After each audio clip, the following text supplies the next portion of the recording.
Salut à tous les amis, j'espère que vous allez très très bien. On se retrouve pour une nouvelle vidéo, une vidéo spéciale Giro. Et qui dit cyclisme, qui dit Vincent. Vincent, bonjour. Vincent, comment tu vas? Et Vincent, comment s'est passé ton Tour de France? Eh bien, bonjour à tous. Voilà. Salut à toi Rémi, bonjour à tous ceux qui nous suivent sur ce podcast pour le Giro. Écoute, le Tour de France, on va remercier la Movistar qui nous a fait passer une petite cote à 21. Voilà. On va dire que ça a permis d'avoir un Tour de France correct. C'est ça, exactement. C'est vrai que c'est ce PLT là notamment qui a un peu sauvé la baraka. Non pas que ça a été catastrophique, loin de là. Moi, je suis en léger positif sur ce tour. Je tenais juste à mettre en avant le fait que la couverture, c'est pas que l'hiver, d'accord. Pensez-y, c'est pas que l'hiver qu'on met des couvertures, d'accord, parce que tous ceux qui n'ont pas mis de couverture sur Roglic, je pense que maintenant ils vont penser à ça, d'accord. Ils vont vraiment penser à ça. Non, plus sérieusement, voilà, on a vécu quand même un Tour de France assez fou. Alors pas assez fou en termes de scénario, enfin en termes de scénario c'est dingue parce que ce qui s'est passé, voilà, ça nous rappelle forcément Greg LeMond avec Fignon. On va pas épiloguer 150 ans sur le Tour de France, mais c'est important parce que derrière ça a de la suite. Il y a quand même 12 coureurs qui sortent du Tour, dont un qu'on va forcément parler assez longtemps dans cette vidéo, qui s'appelle Monsieur Peter Sagan. Et voilà, et le Tour de France, clairement, il y a eu un scénario assez dingue sur la fin. Après, le scénario, la course en elle-même, tous les jours, bon, disons qu'on avait une tendance avec Jumbo, Roglic, etc., qui menaient le bateau, mais sans trop écraser, quoi. Voilà. Et comme on a pu dire déjà, quand tu tues pas la bête blessée, eh ben derrière tu peux avoir karma. Et c'est ce qui s'est passé. Ils ont pas voulu tuer Pogačar, ils l'ont laissé re-rentrer dans le jeu. Et derrière, tu te prends ça. Bon, alors forcément, c'est facile de le dire après. Mais franchement, il y avait quand même un petit goût derrière tu sens que c'est quand même pas assez professionnel, quoi. Tu sens que, tu vois, si c'était Ineos à la place, tu sens qu'Ineos aurait pas laissé passer ça. Voilà. Juste, Jumbo n'a pas encore, je trouve, les épaules pour aller chercher du grand tour. Mais attention, ça veut dire que ça prend de l'expérience et que je pense que l'année prochaine, ça va revenir encore plus fort. Surtout qu'a priori il devrait être encore meilleur. Tous les petits jeunes qu'ils ont pu avoir, un Dumoulin avec une deuxième année de Jumbo, etc. Bon, je pense que ça peut quand même pour l'avenir de Jumbo semble quand même fleuri, mais voilà, c'est quand même assez ouf cette contre-perf, on va dire, d'avoir perdu ce Tour de France après avoir dominé quasiment tous les jours. Voilà. Écoute, si t'as pas d'autres remarques à faire sur ce Tour de France, on va enchaîner directement avec le Giro. Oui. Avec le Giro qui se passe au mois d'octobre. Bon, forcément c'est inédit. Parce que d'habitude on a du Giro au mois de mai, c'est ça, hein? Ouais. Ah ouais, totalement, oui. Au mois de mai. Donc là, forcément, on est sur des conditions. Bon, disons qu'en Italie, à ce moment-là, il fait assez humide, hein. Il fait assez humide et assez froid même, je dirais. Donc là, clairement, va falloir être prêt, hein. Physiquement, les loulous. Déjà que d'habitude, au mois de mai, il fait relativement frais et assez humide en Italie. Mais là, je pense qu'au mois d'octobre, ça va être encore pire. Voilà, je vais te laisser un peu parler des conditions et d'une grosse info qui peut vraiment changer beaucoup de choses, notamment pour vos PLT. Et puis voilà. Et puis alors on va vous faire évidemment les classements, etc. Donc classement général, le top 3. On va vous faire aussi la montagne un petit peu, le sprint, le classement du meilleur jeune, les équipes. Alors je vous le dis, dans mes débuts. Donc là j'ai préparé un peu le document. Avec des cotes qui ont été récapitulées donc à partir de hier jeudi 22h, parce qu'on est aujourd'hui un petit peu plus de 10h maintenant, vendredi. Donc voilà, donc c'est des cotes. Là, les cotes que je vais vous donner, c'est des cotes qui datent de hier soir 22h. Donc il est possible que ça soit pas forcément tout à jour, mais globalement je serai pas très loin de la vérité. Et on parlera bien évidemment de la première étape. Et on a eu des cotes on a un book qui nous a proposé des cotes. enfin deux books même, qui nous a proposé des cotes pour le classement équipe. Donc on va essayer d'en parler. Malheureusement, on n'aura pas toutes les cotes à vous proposer, mais on va essayer de vous donner les tendances et en tout cas ce qui peut se dégager. Et voilà. Je te laisse Vincent pour faire la petite présentation des éléments importants de ce Giro. Donc au niveau des conditions météo, sur les 4 premières étapes se déroulent en Sicile. Donc là, il va pas se passer à première vue, on est plutôt sur un temps gris, pas de pluie de prévu jusqu'à mardi, temps plutôt autour de 20 degrés. Donc les conditions météo vont pas forcément influencer le début du Giro. Faudra quand même regarder l'étape de l'Etna. L'Etna, ça monte à 1750 mètres. Donc on sait qu'en altitude ça peut être un petit peu différent, mais enfin voilà, c'est pas sur la Sicile que les conditions météo vont vraiment influer. Surtout, ce qui est très important, c'est cette fameuse étape 18 qui doit passer par le Stelvio à 2758 mètres d'altitude. On sera en 3e semaine. Derrière, il y a une redescente et il y a une arrivée quasiment à 2000 mètres d'altitude. On voit que la neige arrive très très tôt cette année, que pour la Vuelta, le Tourmalet qui était prévu sur l'étape 6, il est déjà totalement enneigé. Le Stelvio est totalement enneigé, de 2758 mètres. Faut se rendre compte, on est quand même très très haut. On est sur un des points potentiels les plus hauts d'Europe. Ça doit être dans le top 5 ou dans le top 6 au niveau des routes praticables par les cyclistes professionnels. Donc cette étape, elle est décisive dans la mesure où beaucoup de grimpeurs vont tout miser là-dessus. Je pense à Nibali par exemple, ou à Kruijswijk. Nibali avait fait basculer le Tour contre Kruijswijk, justement le Tour 2016. Sur une étape comme ça, forcément, si elle est annulée ou rabotée, à mon avis, les organisateurs ont dû prévoir un plan B. Fatalement, ça change absolument tous les scénarios et tous les paris. Ouais, donc c'est pour ça. Tenez-vous au courant par rapport à ce Stelvio. J'ai limite envie de dire c'est quand même la priorité numéro 1 par rapport à si vous prenez du PLT, etc. Sachez que globalement, si vous n'avez pas pris de PLT encore, vous avez pas raté grand-chose. Disons qu'on a eu beaucoup d'activités sur ce Giro avant ce Giro. On a eu beaucoup d'informations qui ont transité. Il y a eu du Remco Evenepoel qui est devenu favori à un moment donné, qui était autour de 2,30, complètement dingue quand Remco gagnait tout.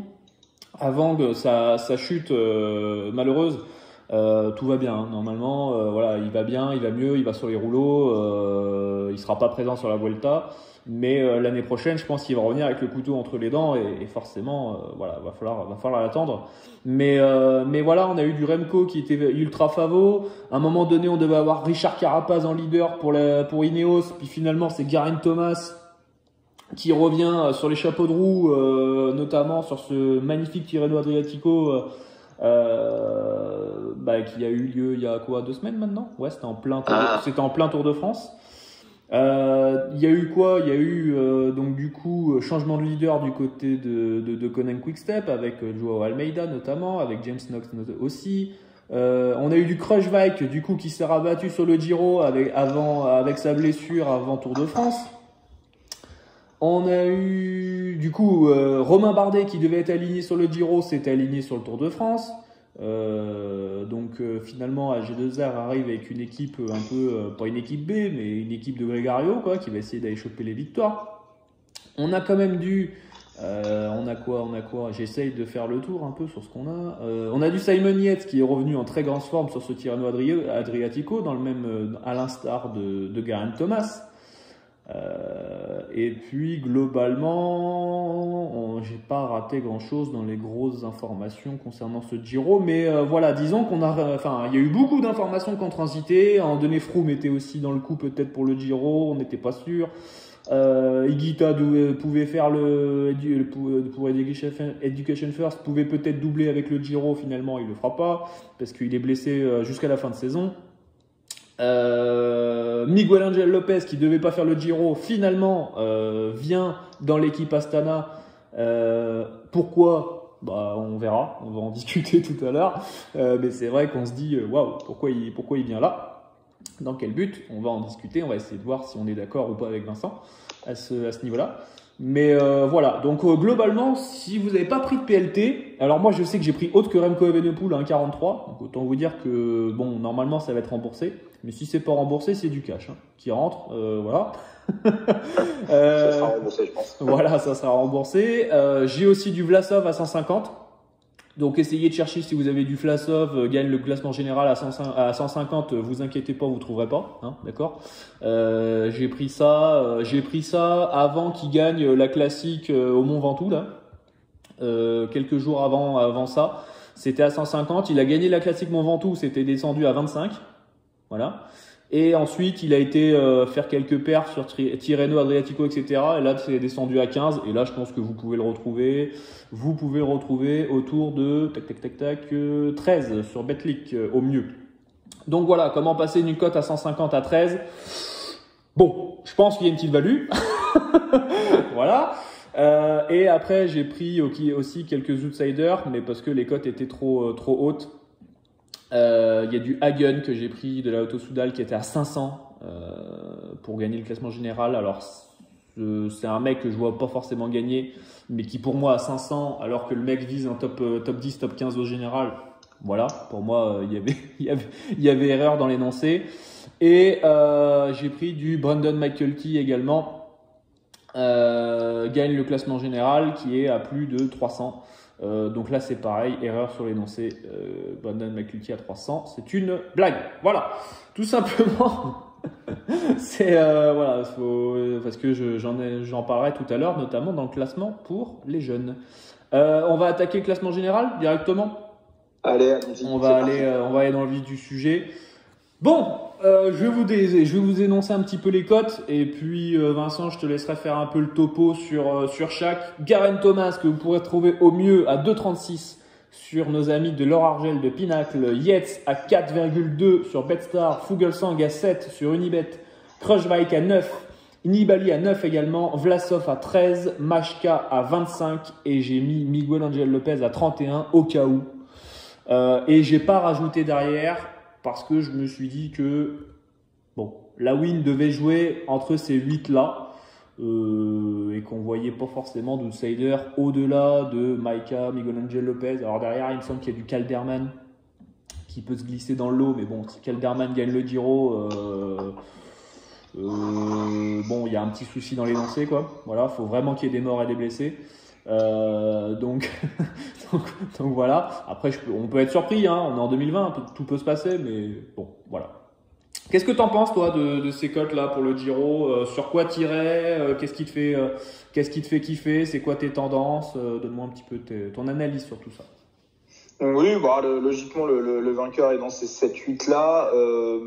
On peut pas exclure totalement le fameux coup tordu qu'on n'a pas vu depuis des années, à savoir un groupe de Grégario qui part, qui prend une demi-heure avec tous les leaders qui se regardent. La question, c'est qui va prendre la course en main. On a vu sur le Tour de France que clairement la Jumbo a mis la main sur la course. Sur les Tours de France précédents, c'était Sky Ineos qui mettait la main sur la course. D'ailleurs, en 2019, je pense que Ineos était déjà un petit peu moins fort et que ça les a bien arrangés que Alaphilippe ait le maillot pendant 14 jours. Ça a permis de faire diversion un petit peu aussi avec la FDJ et ils sont arrivés fort que sur les derniers jours. Donc le profil est particulier vu qu'on attaque avec un contre-la-montre où il va pas y avoir énormément d'écart, mais on peut imaginer que de tous les favoris, c'est Geraint Thomas qui devrait s'en tirer le mieux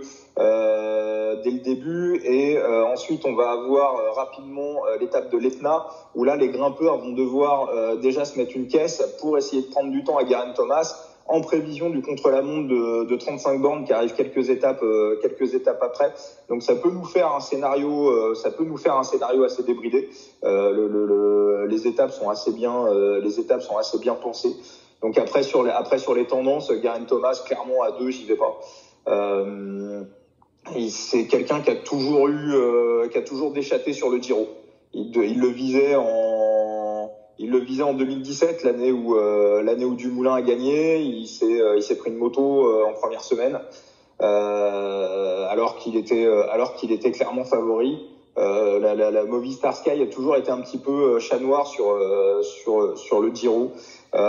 Faut pas oublier qu'il a 34 ans.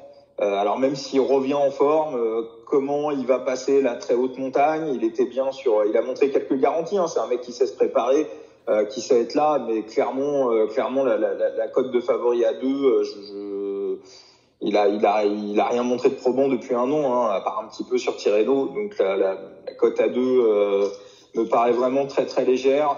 On a vu qu'il était en forme sur les mondiaux. Avec ce chrono, on a vu qu'en tout cas il a dit oui, c'est un mec du Tour de France qui gagnera probablement le chrono. Bon, finalement ça a été Filippo Ganna, mais en tout cas il est arrivé, il a dit oui, je suis en forme et je suis motivé pour gagner le Giro. Bon, le mec nous claque il est quoi, 4e à la fin de ce chrono là? Oui, non, il était très bien. Maintenant sur les chronos, c'est sûr, il va prendre du temps à la plupart des favoris. Le truc, c'est ça, c'est que du coup, il y a 3 chronos, il y en a 2 de 15 km qui sont relativement plats, dont le dernier qui est vraiment tout plat, et il y en a un qui est de 35 bornes et qui est un peu vallonné, mais globalement, ça va, c'est pas de la haute montagne, mais disons que c'est vraiment, on est quand même sur 3 chronos qui sont potentiellement pour des puristes, on va dire. Mais c'est vrai que en fait, contre qui Geraint Thomas va perdre du temps au chrono, là, je sais pas trop, quoi. Enfin, je vois pas qui va potentiellement pouvoir gagner du temps sur lui sur cet exercice-là. Il y a Simon Yates qui peut, pour moi, résister, qui est celui qui peut le mieux résister parmi les favoris, sachant que je mets pas Fuglsang parmi les favoris. Voilà, je sais plus si tu l'as cité tout à l'heure. Non, oui, je l'ai cité. On en reparlera de Fuglsang, qui est placé parmi les favoris, qui pour moi n'en est pas un. Donc voilà. Après, il va falloir voir comment il va résister sur les longues ascensions. On a vu sur le Tour de France 2019 que dès que les ascensions étaient longues, notamment sur le Tourmalet, il a été mis en difficulté par Pinot, par Alaphilippe, par Bernal. Donc que va-t-il se passer? Alors encore une fois, est-ce que toutes les étapes auront lieu?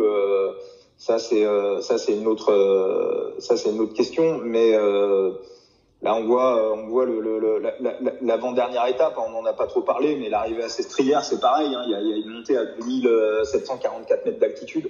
Alors c'est sûr que si la 3e semaine est complètement rabotée, c'est à son avantage. Maintenant, si dans ces étapes-là, il y en a quand même quelques-unes, il risque quand même de souffrir. Et là, attention, ça va partir à coup de minute. Et donc voilà. Donc j'ai des doutes sur sa capacité à enchaîner les pas tellement l'altitude, mais la longueur de l'effort en fait. Comment il va se comporter sur des cols de 3 quarts d'heure, 1 heure. Ça peut être là où il peut être. Ça peut être là où il peut être battu. Ouais, et puis on a la sensation que le mec s'était préparé pour le Tour et que du coup, en fait, il a j'allais dire un résidu, mais c'est pas forcément le terme, mais tu vois, il a une préparation un peu où, en gros, si le Giro était durant Tirreno Adriatico, t'as l'impression qu'il l'aurait gagné à ce moment-là. Mais que du coup, il avait peut-être planifié son pic de forme effectivement pour la 3e semaine. Voilà, c'est ça. Et donc du coup, tu te dis, en fait, il y a du restant de cette préparation-là Tour de France. Mais tu peux pas prolonger ta préparation tout au long, tu vois. Enfin, je veux dire, en 3e semaine du Giro, c'est là où ça peut un peu bloquer. Voilà, c'est là où ça peut être un peu le bas qui blesse. Et il va pas falloir que ça soit blessant longtemps parce qu'en fait, grosso modo, la première semaine, on rentre dans le lard assez rapidement. On rigole, on tergiverse pas trop. La 2e semaine, c'est un peu plus cool, mais on a avant le dernier jour de repos, on a le chrono, l'étape, je crois que c'est 13, et on a une grosse étape derrière de montagne sur l'étape 14, donc ça va être 2 journées importantes. Et la 3e semaine, c'est infernal. La 3e semaine, si le Stelvio est conservé, attention, on a une étape qui est complètement folle. Et même dans l'absolu, ou même si je pense que le Stelvio sera peut-être pas là, on aura quand même de la grimpette. Ils vont pas mettre un truc tout plat, voilà, ils vont quand même mettre de la montagne. On est en 3e semaine de Giro, donc les mecs vont se débrouiller, tu vois. Mais voilà, on a quand même une 3e semaine assez dingue. Et je trouve que Geraint Thomas pourrait peut-être avoir un problème en troisième semaine. La stratégie pour Ineos, c'est clairement essayer de ne pas avoir le maillot, en tout cas l'avoir le plus loin possible. Et c'est un peu compliqué, on va en reparler avec la première étape, mais c'est un peu compliqué de pas voir un mec d'Ineos aller chercher le maillot avoir le maillot rose en fait directement, parce que en gros ils ont les 3 favoris en fait pour gagner le premier chrono. Et donc derrière, comment tu t'ajustes, comment tu fais? C'est en 2018 je crois ou 2017 je sais plus, où c'est Yann Polanc qui avait gardé le maillot pendant 5-6 jours, 7 jours, et ça avait quand même pas mal aidé tous les mecs qui étaient favoris pour le classement général. Il faut des mecs comme ça un peu style Yann Polanc, Diego Ulissi, des gars qui sont capables de puncher, relativement bien grimper, et qui vont essayer de s'accrocher à ce maillot là pour le faire durer le plus longtemps possible. Parce que les favoris en veulent pas en fait en plein milieu d'une deuxième semaine ou quoi que ce soit, quoi, en gros. Tu vois, je sais pas si un mec comme Zakharine peut prendre le maillot rose, bon, tu vois, ça leur va, quoi. Après Zakharine, potentiellement, bon, il s'est loupé sur le Tour de France, hein, mais potentiellement c'est un très très bon grimpeur. Et Zakharine, c'est pas un mec à qui tu vas laisser 3 minutes. Non. Même si on sait que c'est une saucisse en descente. Vaut mieux pas. Vaut mieux si tout le monde pense à avoir sa petite place sur le podium ou dans le top 5. Zakharine, faut pas. Ah non, mais vaut mieux laisser un mec comme Nicolas Hédé prendre le maillot rose en première semaine jusqu'à la deuxième, plutôt qu'un mec comme Zakharine, quoi. Voilà, d'où le fameux coup tordu. Mais encore une fois, le problème, c'est que les grimpeurs vont devoir prendre du temps à Geraint Thomas assez rapidement, parce ils peuvent prendre cher dans les chronos. Et de l'autre côté, les équipes de sprinteurs vont pas non plus laisser partir des coups très très loin, parce qu'ils vont vouloir croquer des étapes. Alors après, il y a peut-être la 4e étape entre Catane et Villafranca-Tirrena, qui fait 140 km avec une montée à 1125 mètres en plein milieu de l'étape. Alors est-ce que c'est le type d'étape où les sprinteurs vont se dire c'est un peu compliqué, on n'y va pas, quoi, que Sagan et Matthews vont être intéressés, je pense. Mais ça paraît quand même un petit peu la montée en milieu paraît quand même un petit peu dure. Ouais. Et les équipes de leaders peuvent laisser filer. Donc ça, c'est typiquement le style d'étape où en première semaine on peut voir une échappée de quelques mecs partir, prendre 10 minutes. On se dit c'est pas je pense à Valerio Conti parce qu'il l'a eu l'année dernière. Bon là, je crois qu'il a peut-être un leader à défendre, mais ou un Luca Wackerman par exemple, ça peut être effectivement, il peut y avoir une petite histoire avec un coureur pas de premier plan qui va prendre le rose et le garder pendant quelques jours, et c'est effectivement le scénario idéal pour Ineos, pour Geraint Thomas en tout cas. C'est ça. Faisons la revue un peu des autres favoris. Simon Yates, étincelant. Pas mal. Sur ce Tirreno Adriatico. Moi, je t'en avais parlé déjà. Bon, enfin, de toute façon, on se parle assez souvent. Mais on en avait parlé déjà un petit moment, et c'était autour de 8. Yates, autour de 8, quand c'était un peu avant le Tour de France, là. On commençait à avoir le restart et tout, et je trouvais que Yates à 8 c'était vraiment haut, mais c'est vrai qu'on avait pas mal d'inconnus sur sa condition. Bon là il nous a rassuré. Il est pas mal. Alors après l'inconnu, ça va être comment va-t-il tenir les 3 semaines. On se rappelle du Giro 2017 où il allait gagner, et puis il a complètement éclaté 2018 sur la fin. 2018 Ouais, 2018. C'est là où Froome gagne. C'est 2018. Il a totalement volé en éclats sur la fin. Et on a une 3e semaine qui ressemble un peu à ce Giro-là. Alors c'est vrai que pour lui, les 2 premières semaines, c'est génial. Il y a plein de petites montées avec des gros pourcentages, des efforts de 20-30 minutes. Pour lui, c'est parfait, hein. Il va prendre du temps à ce moment-là. Pas oublier aussi qu'ils ont mis des sprints bonifications, hein. Il y a 2 sprints bonifications, un pour les sprinteurs et un où il y a des bonifications en temps à récupérer, qui sont souvent placés dans le dernier quart des courses, où il y a 3 secondes, 2 secondes et 1 seconde. Mine de rien, sur l'ensemble du Giro, ça fait quasiment 1 minute à aller chercher. Donc ça aussi, c'est des petites choses qui peuvent l'avantager par rapport à Thomas. Comment il va passer la troisième semaine. Quand il a gagné sa Vuelta, il n'y avait pas de longues ascensions comme on a sur la fin de ce Giro. Donc encore une fois, lui, ça sera plutôt effectivement, si tu me dis on rabote la troisième semaine, je te dis un Thomas, deux Yates ou inversement. Maintenant, si on garde quand même un petit peu de montagne sur la semaine 3, ça peut coincer pour l'un ou pour l'autre, voire pour les deux. D'accord. Et donc du coup derrière, on a du Fuglsang qui est à 7, qui pour toi, on va attaquer la Astana, là. On va attaquer maintenant, on va traiter le cas Astana là dans les 5 minutes qui viennent. Bon, on est d'accord là-dessus. Normalement, Fuglsang ne devrait jamais gagner un grand tour de sa carrière. On l'a déjà expliqué dans d'autres vidéos, notamment l'an dernier sur le Tour de France. Fuglsang n'a pas les qualités et n'a pas l'expérience pour gagner un grand tour, même si selon toi, et même si selon nous, j'ai envie de dire, Astana a quand même une équipe sur le papier qui est probablement la plus belle équipe qu'ils peuvent aligner, quoi. Voilà. Et Fuglsang, on va juste rappeler une statistique, il a 35 ans, sa meilleure performance en grand tour, c'est une 7e place sur la Vuelta 2013. Donc il faut qu'on m'explique comment un coureur en fin de carrière peut être dans les 3-4 favoris d'un grand tour en ayant comme meilleure référence une 7e place sur une Vuelta 2013. C'est quelque chose que je ne comprends pas. Donc, donner un premier pari. Hors Argel, on peut trouver un field de Fuglsang à 1,15. C'est très bien. Allez, même si Fuglsang finit 3e, il sera, pour lui, ça sera un Giro totalement réussi. Mais même podium, c'est un super coureur de course d'un jour. Son podium, c'est un très bon coureur de tour d'une semaine. Ouais.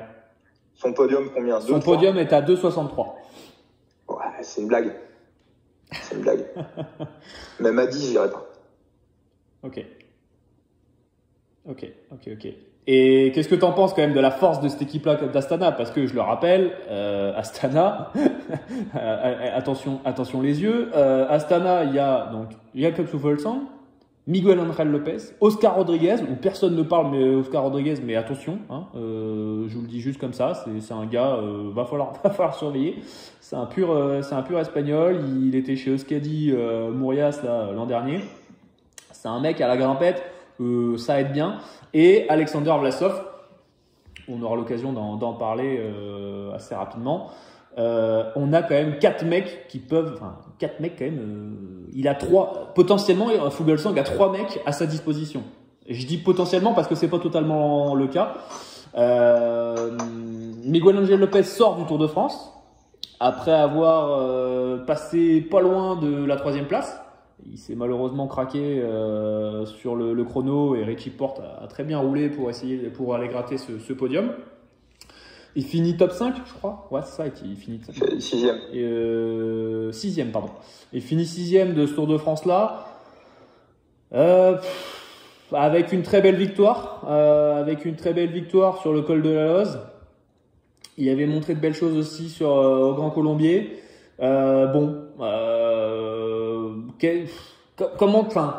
Il n'avait pas forcément l'équipe pour aller chercher forcément plus. Après, c'est décevant parce que forcément, tu es 3e avant l'avant-dernière étape. Donc, tu te dis, bon, c'est un peu con. Mais c'est la loi du chrono et c'est comme ça. Mais on va dire qu'il est à sa place, quoi. Après, dans quel état d'esprit il vient dans cette équipe-là, j'ai beaucoup de mal à voir en fait Miguel Angel Lopez se dire je me mets en full équipier pour Fuglsang et ou Vlasov. J'ai beaucoup de mal à me l'imaginer. Le mec c'est un mal dominant, quoi. Et Lopez l'a toujours dit. Il a toujours dit que pour lui, s'il arrivait dans une équipe, il serait le leader. Et d'ailleurs, c'est bien pour ça qu'il est dans les petits papiers pour aller chez AG2R la mondiale Citroën. C'est parce qu'il manque de leader pour le classement général. Même si AG2R vise les victoires d'étape. Je pense qu'à un moment donné, ils vont quand même essayer de se dire, bon, si on peut essayer de récupérer un Miguel Angel Lopez, mais de ce fait pour assurer des investisseurs comme Citroën, bon, ça fait toujours bien, quoi, tu vois. Tu remplaces Bardet par Lopez, c'est plutôt pas mal. Donc je me dis qu'un mec comme Lopez, c'est difficile de le voir rouler pour quelqu'un. Je sais pas ce que t'en penses. Alors, bon, déjà, c'est que sur le chrono de la planche des belles filles, il s'est quand même complètement craqué. Hein. Ouais. Il perd 6 minutes 30. Hein. Ouais. Il perd 6 minutes 30 sur le chrono de la planche des belles filles. En gros, sur ce type de chrono, en fin de tour, t'as peut-être 40-45 mecs qui vont te jouer à fond. Hein. On a vu Alaphilippe qui était limite en train de signer des autographes dans la dernière montée. Voilà, on a vu un paquet de mecs le faire petit plateau vététiste là. Donc ça veut dire que sur tous les mecs qui l'ont fait à fond, parce que lui il l'a fait à fond, il a quasiment fini dernier. Donc maintenant, c'est un gros coup au moral, là, clairement, je pense. Le problème de Lopez, donc, c'est qu'il a fini cuit du Tour de France. Il a joué le podium, donc nerveusement, c'est au-delà de la fatigue physique. Hein, c'est quand tu joues quelque chose sur un grand tour, et que t'es leader de ton équipe, c'est nerveusement, c'est là où c'est le plus compliqué. Hein. T'as la pression de ton staff, de tes équipiers, de tout le monde. Il est en partance probablement chez AG2R. Un grand tour, ça se prépare. Ça se vise, ça se réfléchit. On en parlera tout à l'heure sur d'autres coureurs, mais Démar par exemple, ce Giro, il l'a en tête depuis le mois de décembre l'année dernière. Il y a des reconnaissances, tu te projettes. Donc là, sa participation pour le Giro a été annoncée cette semaine. C'est une pièce rapportée. Sa participation a été annoncée avant les cas de Covid qu'il y a eu chez Astana. Donc pourquoi on a besoin de lui? Si on avait besoin de lui pour être leader, on l'aurait gardé pour la Vuelta. On leur a dit gentiment, tu te reposes et tu prends ta revanche à la Vuelta. Moi, je pense que si on regarde je pense qu'il a pas préparé ce Giro. Si on regarde gentiment le profil, on sait qu'il va être clairement désavantagé sur les chronos. Si on regarde où est-ce qu'on peut avoir besoin de lui en 3e semaine, donc moi, je pense que le scénario le plus probable, c'est qu'il va se reposer tranquillement, il va faire grouper tôt, il va peut-être filer un petit coup de main dans l'Etna sur la 3e étape, mais il va tranquillement récupérer du Tour de France sans pression pendant 2 semaines. Et en 3e semaine, si Astana joue quelque chose avec Vlasov, parce que je suis le sang, bon, après il peut être encore placé à la fin de la 2e semaine et éclater dans la 3e semaine. Mais voilà, je pense qu'on sortira Lopez à ce moment-là. Et si jamais Vlasov et Fulsang ne sont pas placés pour le classement général, là, il aura dans la musette 20, 30, 40 minutes derrière et il sera complètement favori pour aller chercher une étape. D'accord. Donc pour toi, tu le vois perdre du temps, limite volontairement, pour essayer d'aller chercher une étape. Ou pour aider Vlasov. Ok. Voilà, je pense qu'ils vont l'avoir. Je pense que c'est quelque chose qui manquait peut-être dans l'arsenal d'Astana, c'est avoir un mec frais, un mec frais entre guillemets, mais avoir un mec fort pour la très très haute montagne en 3e semaine. Je pense pas que même Geraint Thomas, hein, qui est arrivé finalement, qui aura préparé ce Giro en 1 mois et demi. Ça peut être un handicap, un grand tour, vraiment, ça se projette et ça se réfléchit. C'est ça. On a la sensation, en fait, sur ce Giro que c'est relativement ouvert, quoi. Enfin, qui a préparé vraiment ce Giro? Simon Yates, où lui, il avait dit, je ferai le Giro. Voilà, ça, on le savait. Nibali, qui avait visé. Clairement. Mais sinon, enfin, je veux dire, Vlasov, Vlasov à la rigueur, où lui, on savait qu'il allait sur le Giro, mais on savait pas forcément dans quel statut il allait arriver. Et là, il arrive limite en statut de leader, en co-leader avec Fuglsang, mais dans l'idée, si nous on enlève Fuglsang, donc on se dit que le leader c'est lui. Après, t'as Majka, qui l'a préparé. Majka, très, très intéressant, hein. Il vise clairement un top 5, il va jouer le général. Ouais, et on l'a vu très en forme sur ce Tirreno, hein, Adriatico, on l'a vu très très bien, hein. Et à 25, c'est une vraie, à 25, c'est un vrai coup, quoi. Enfin, c'est un vrai coup à tenter, quoi. Alors après, on l'a vu, Majka, on connaît ses qualités, mais on connaît aussi ses défauts. Voilà. On sait que c'est un mec qui, quand t'as jamais joué en fait un top 3 de classement général, c'est dur, quoi. C'est dur d'aller gagner, quoi. Tu vois, derrière, sur les chronos, il va perdre du temps. Il va clairement perdre du temps sur les chronos. Il a une équipe qui est séparée en deux, entre d'un côté Peter Sagan Et puis des mecs pour l'accompagner comme Benedetti, Conrad. Mais voilà quoi. En gros, son lieutenant à la montagne, c'est qui? C'est Conrad, qui a fait une très belle flèche wallonne, qui a fini 7ème. J'aime bien Conrad, mais je veux dire, après, t'as qui quoi? Enfin, c'est ça le truc, c'est qu'en fait, Maika, on va dire que son défaut, c'est d'avoir Peter Sagan dans l'équipe, quoi, et du coup de séparer en fait l'équipe en deux. Si Maika aurait eu un Charman avec lui ou un Bourman, tu vois, en équipier, en super lieutenant, bon bah là d'accord, là ça a de la gueule, tu vois, là ok, là tu peux dire Maika c'est solide, mais on va pas se cacher que quand même il a pas l'équipe, quoi, voilà, il a pas forcément l'équipe, mais en tout cas c'est une belle wildcard. Voilà, c'est un beau après, Maika, il a quand même un avantage, un truc qu'il faut prendre en compte, c'est que Maika, c'est 16 participations en Grand Tour. Ah oui, c'est sérieux. C'est seulement 2 abandons. Oui. Donc c'est un mec qui va au bout des Grands Tours. Sur le Giro, en 4 participations, c'est 7e, 6e, 5e, 6e. C'est ça, c'est toujours bien placé, mais derrière, en n'étant pas extraordinaire.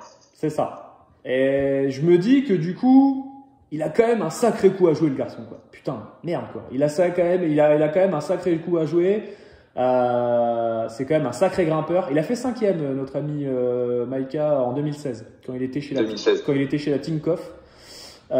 C'est son meilleur résultat, là, je suis en train de regarder. Ah non, il a fait 3e sur la Vuelta en 2015 aussi avec la Tinkoff. Il fait 3e à la Vuelta quand même, le loulou. Voilà, il a fait un podium de GT. Donc bon, il connaît quand même le classement. Il y avait qui devant? Il y avait Fabio Aru et Joaquim Rodriguez. Oui, d'accord. Avec Nairo Quintana derrière. Effectivement, c'était l'époque Katusha avec Joaquim Rodriguez, en effet.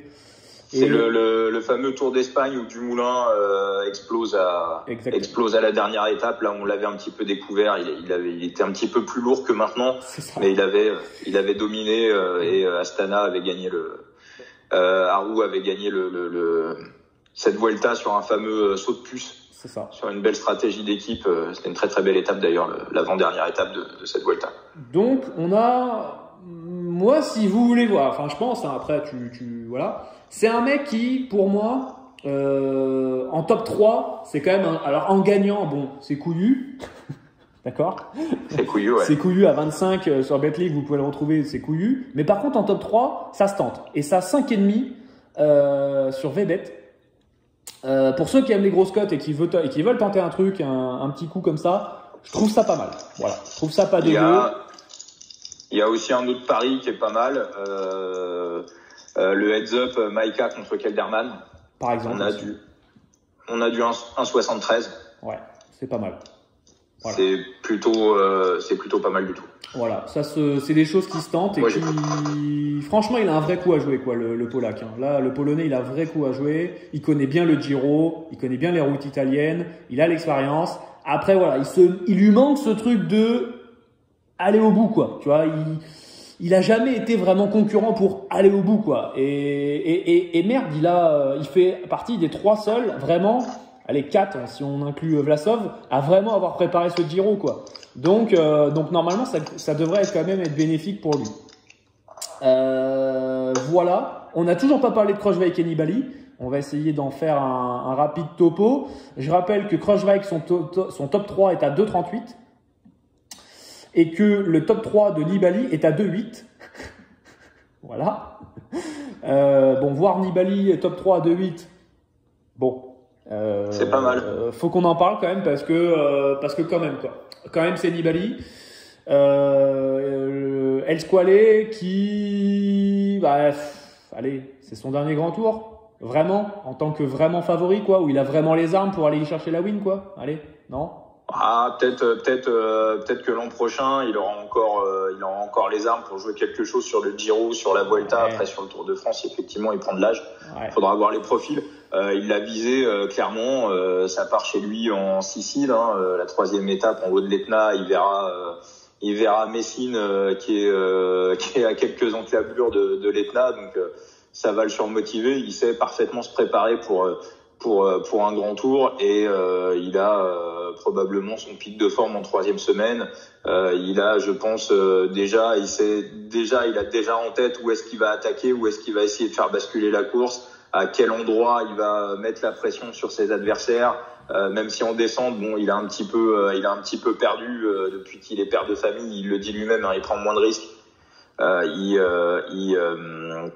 Ça reste quand même un des meilleurs descendeurs du monde.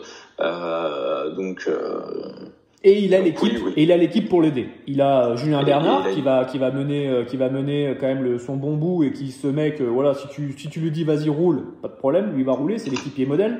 Il a du Gianluca Brambilla qui va sûrement essayer d'aller choper un peu d'étapes, mais en même temps rouler s'il peut, tu vois, pour aider le mouvement. Il a son frérot Antonio Nibali, et il a Giulio Ciccone. Et Giulio Ciccone a dit hier en conférence de presse, et je le cite: mon rôle sera d'aider Vincenzo, surtout dans la 3e semaine. Maintenant, je suis en retard dans ma préparation. J'ai besoin de temps pour reprendre le rythme. Je voulais être dans le Giro pour retrouver une condition physique. Mais si je me sens bien dans la 3e semaine et que j'ai une chance de gagner une étape, pourquoi pas. Roccaraso est l'une des étapes les plus difficiles du Giro. Il y a des montées dans la région où j'ai grandi. C'est une étape importante et il faudra avoir les jambes. Peut-être que ce sera trop tôt pour moi. Cependant, notre but est le général avec Vincenzo. Nous penserons à mes ambitions personnelles éventuellement plus tard. Voilà ce qu'il a dit. Et quand on sait ça, on a éclairci quand même l'affaire. Vincenzo Nibali a dit aussi en conférence de presse que la Trek misait tout sur lui. Voilà. On le sait, la Trek, c'est tout pour Nibali. Et Ciccone a appuyé là-dessus. Donc, ça implique beaucoup de choses. Ça implique que derrière Ciccone, on pense que pour le classement général, il va faire l'équipier modèle pour Nibali. Donc, je pense pas qu'il vise clairement quelque chose pour le classement général. Qu'il est en méforme. Plus ou moins méforme. En tout cas, qu'il n'est pas en forme optimale. Alors après, est-ce que c'est du bluff ou pas? J'y crois pas trop. Généralement, quand ces mecs disent ça, c'est que généralement derrière, quand même, ils sont pas trop en forme. Mais voilà, t'as quand même Nibali à l'équipe pour essayer de l'aider en montagne. Il a l'expérience. Il est à son apogée, il est dans ses dernières années, quoi. Il est plus près de la fin que du début. Et il a des vrais soldats à côté.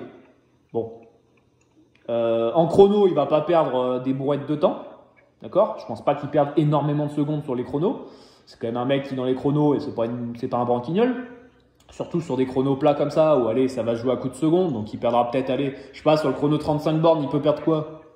45? 50 secondes sur Geraint Thomas, peut-être, un truc dans le genre. Ouais, ça peut tourner autour de, c'est un petit peu vallonné, ça peut tourner autour de la minute. Une minute max, quoi. Vraiment max du max, je pense qu'il perdra une minute, quoi. Max du max. Donc oui, c'est vrai, le chrono de demain, il y a de la descente, il va, vraiment, si on est large, il va perdre 25-30 secondes. Ouais, même pas. Après, c'est un chrono de 15 secondes, de 15 km. Je le vois mal perdre 30 secondes, quoi. Après, et c'est vrai qu'il a aussi l'avantage d'être un bon descendeur. Donc voilà. Il va pas perdre de temps sur la première partie. Donc oui, il peut perdre que 10 ou 15 secondes sur Geraint Thomas.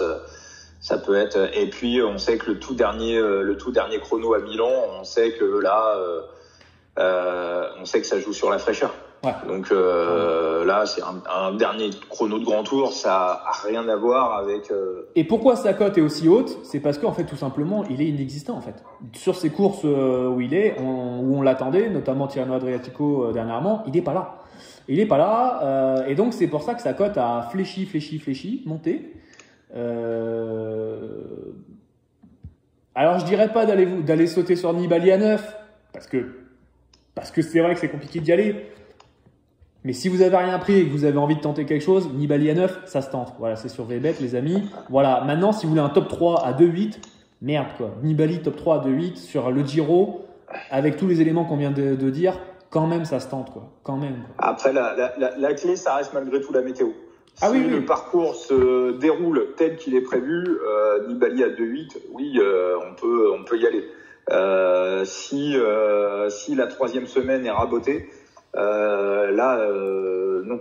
Lui, l'intérêt, c'est qu'il a le Stelvio, hein, clairement, qu'on soit d'accord. Hein. Lui, s'il a le Stelvio, il est très content, quoi. Le Stelvio, et puis l'étape de Sestrières le 24 octobre, hein, avec le collé Della Agnello à 2744 mètres. Après, l'Izoard, on vient en France à 2360. On revient ensuite sur Montgenèvre pour finir à Sestrières. Ça passe par Briançon, ça revient en Italie.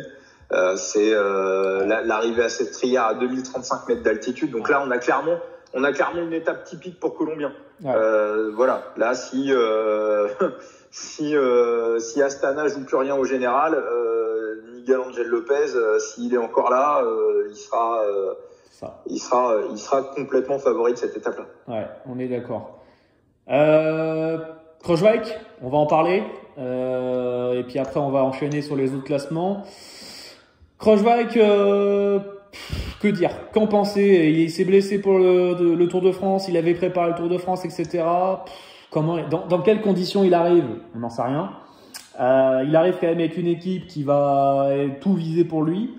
Il aura notamment Tolok et Bouwman pour l'aider des jeunes néerlandais qui grimpent bien.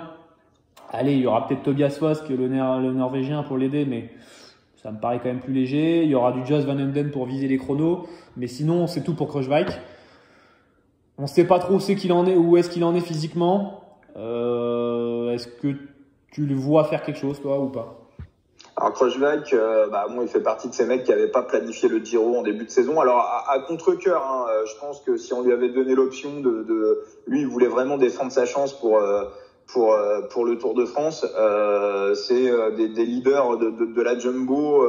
C'est celui qui a un petit peu tiré le plus la tronche quand on lui a dit écoute, va falloir jouer avec Dumoulin et Roglic et peut-être faire le Gregario.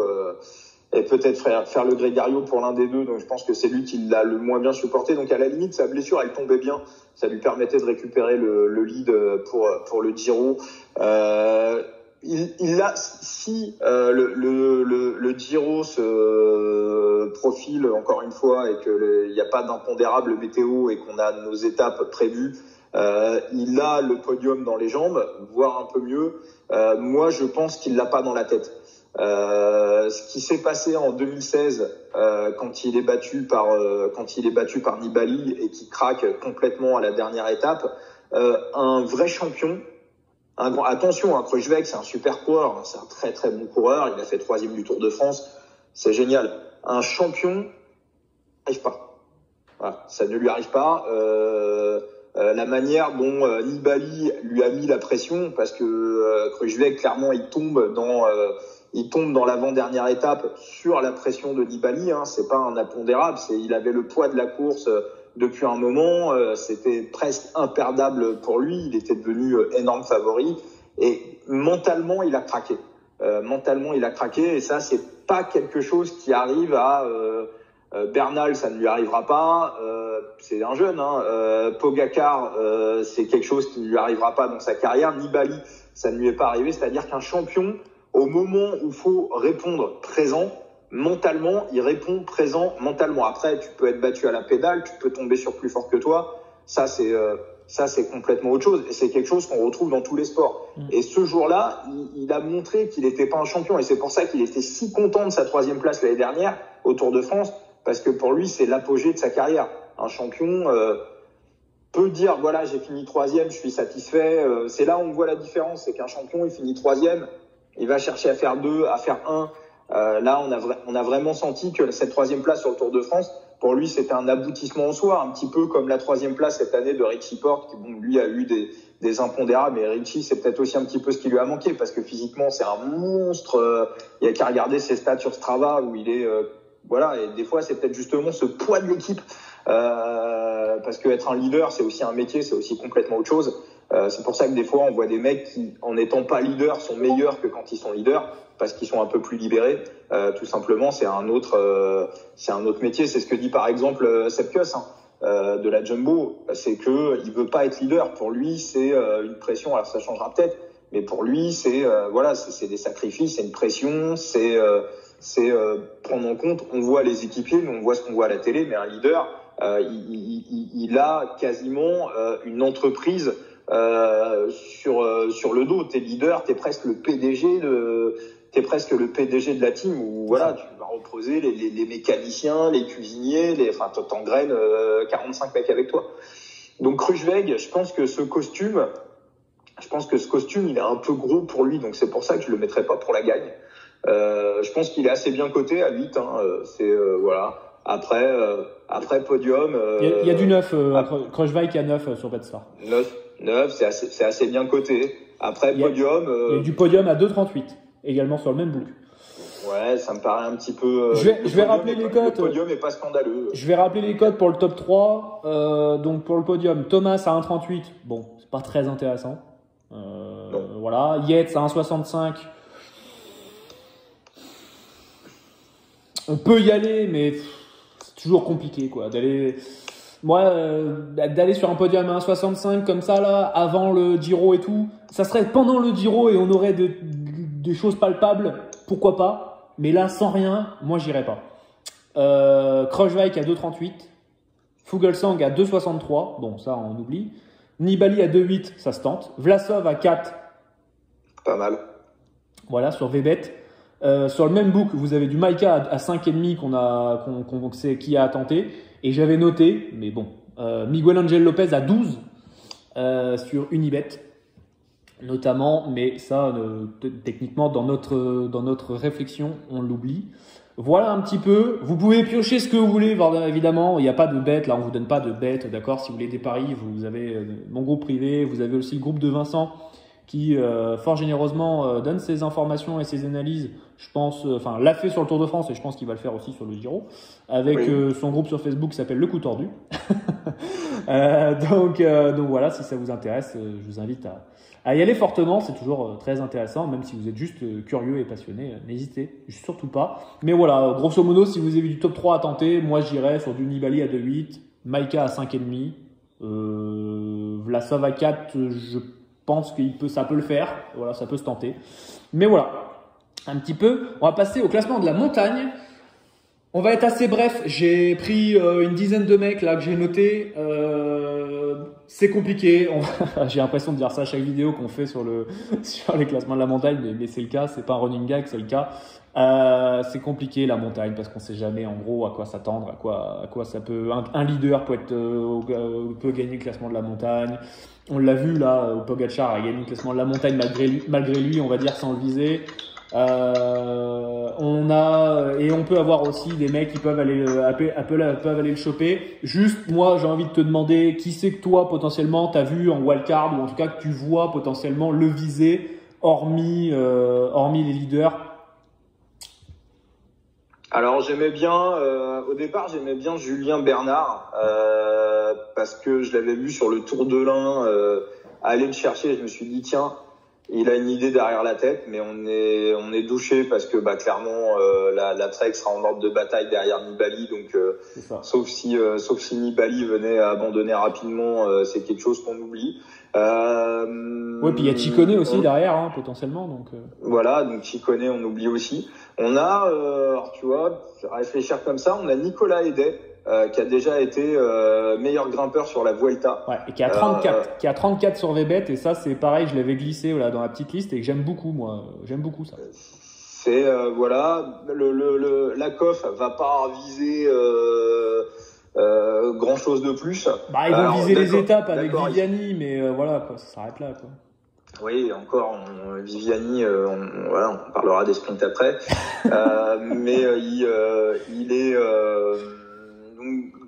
je pense, un peu piqué au vif parce que il a fait le Tour de France, Nicolas Edet. Et voilà, il a fait le Tour de France, mais encore une fois, il n'a pas fait le Tour de France avec la pression d'un leader. C'est ça. Donc, ça veut dire qu'il pourra aussi faire quelques étapes en dedans sur le Giro. Il s'est fait défoncer par Vasseur. Il s'est fait défoncer par Vasseur. On va le dire. Il peut être un peu piqué au vif.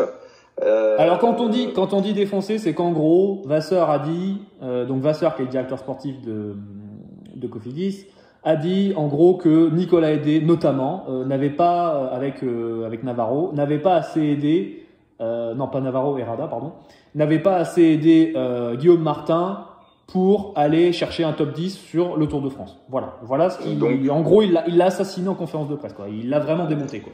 Et derrière, il a dit qu'il recrutait 2 mecs, qu'il allait chercher 2 Espagnols. Donc bonne ambiance. Donc imaginez dans votre travail, parce que bon, un Tour de France quand même c'est épuisant. Donc voilà, vous êtes en train de travailler, vous vous défoncez pour quelque chose. Bon, malheureusement l'objectif est pas forcément atteint, mais enfin vous avez quand même donné le meilleur de vous-même. Et puis votre boss qui est resté tranquillement devant la télé pendant 3 semaines à manger des chips et à siroter des jus, il arrive, il dit bon, on va aller chercher d'autres mecs à ta place. Parce que ça le fait pas.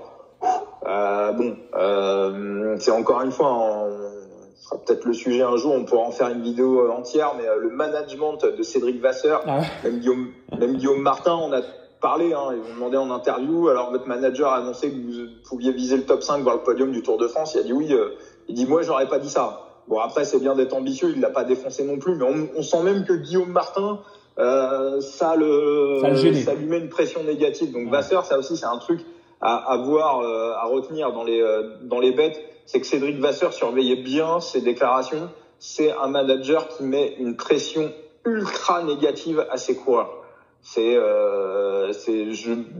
les équipes World Tour, on a clairement affaire au plus mauvais manager en termes de management. Si vous lisez le manager pour gagner d'Alex Ferguson que Benoît Tréventon avait conseillé, vous verrez que ce sont des erreurs, mais de colossales. Je tiens à mentionner que Cédric Vasseur sur son Instagram, je crois que c'est hier ou avant-hier, a publié une photo du parcours du Giro avec quand c'était l'ancien parcours avec la Hongrie.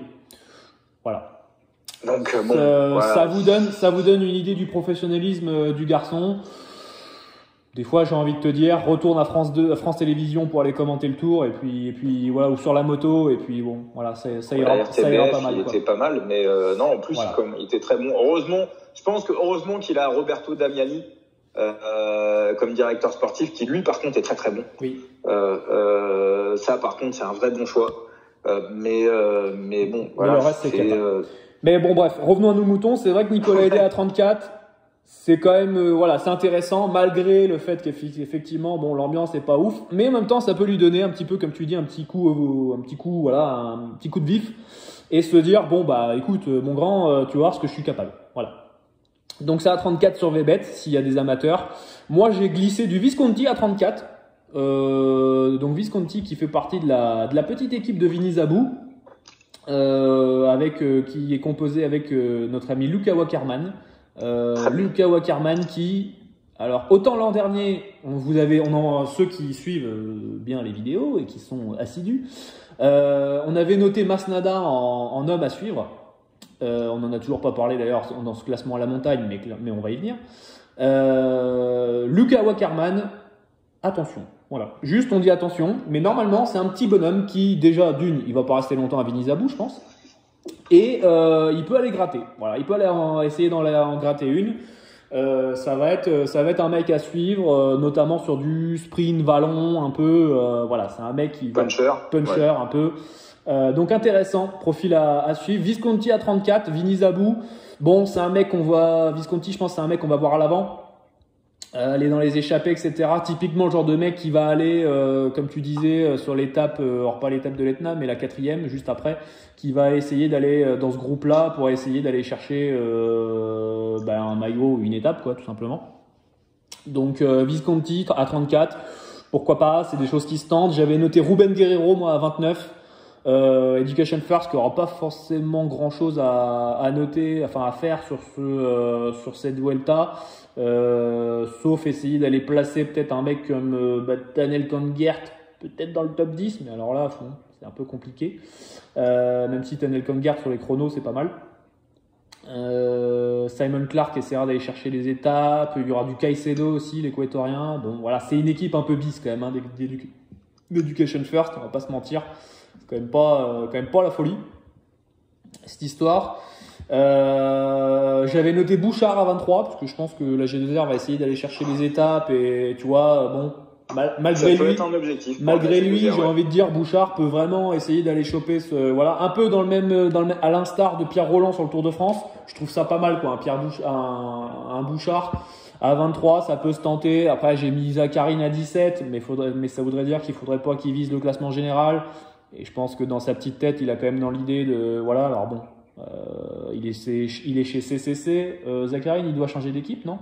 Je sais plus si. La CCC va exploser. Voilà, ils ont été rachetés par Wanty Group Gobert, donc voilà. Mais je sais pas si Zakharine a encore changé d'équipe, il me semble pas. De mémoire, on a du De Gent à 17 aussi, mais est-ce que De Gent va vraiment viser? Voilà, c'est un peu compliqué à savoir. Miguel Angel Lopez, j'avais noté à 17. Dans cet esprit de s'il vient à péter, tu vois, en première semaine, bon peut-être qu'il irait le viser, mais je pense que c'est plus un mec qui irait viser une étape un peu comme tu dis à Sestrières, tu vois, ou en troisième semaine plutôt qu'aller chercher le maillot de grimpeur. Mais bon, dans l'absolu, voilà. Et il y a Yates à 5,5 qui est en favori, mais ça, voilà, c'est comme on dit, c'est leader, donc c'est toujours compliqué de prendre un leader meilleur grimpeur. Qui connaît à 12, on oublie par rapport à la déclaration. Et il y a du Masnada qui est à 8,5, qui pour moi, on va dire, est le gros favori de ce classement-là. Mais il a la pancarte. Et je sais pas si De Koninck qui n'a pas envie de le mettre pour essayer d'aller chercher un top 10, top 15 sur le classement général. Là, je vais aller dans ton sens. C'est que Masnada, on a vu un truc très très neuf. Il est arrivé chez De Koninck, un truc assez atypique. Il a changé d'équipe en cours de saison. Il était chez CCC. Et sur Tirreno, on l'a vu jouer le classement général. Ce qui est pas du tout habituel dans sa manière de courir. Masnada, c'est un mec qui se laisse décrocher et qui ensuite va aller chercher des étapes. Et généralement, ce qu'on va voir sur le Dauphiné avant le Tour de France ou ce qu'on va voir sur Tirreno avant le Tour d'Italie, parce que Tirreno arrive toujours avant le Tour d'Italie, même hors Covid, on va voir un petit peu la répétition. Les équipes viennent s'entraîner, viennent mettre un petit peu la mise en place de ce qui va se passer ensuite sur le Grand Tour derrière. Donc je crois que Masnada, à Tirreno, il fait 5 ou 6, il me semble. Donc est-ce que Masnada aurait pas en tête d'aller viser un top 10 au général? Il fait 6, ça me paraît pas complètement utopique, même si c'est Almeida qui est un petit peu qui est censé être le leader, même si Almeida, je le vois plus comme un puncher que comme un. Il y a Knox aussi. Il y a Knox aussi. Ouais, que comme un grand grimpeur. Donc voilà, donc Masnada peut être plutôt 8, j'irai pas.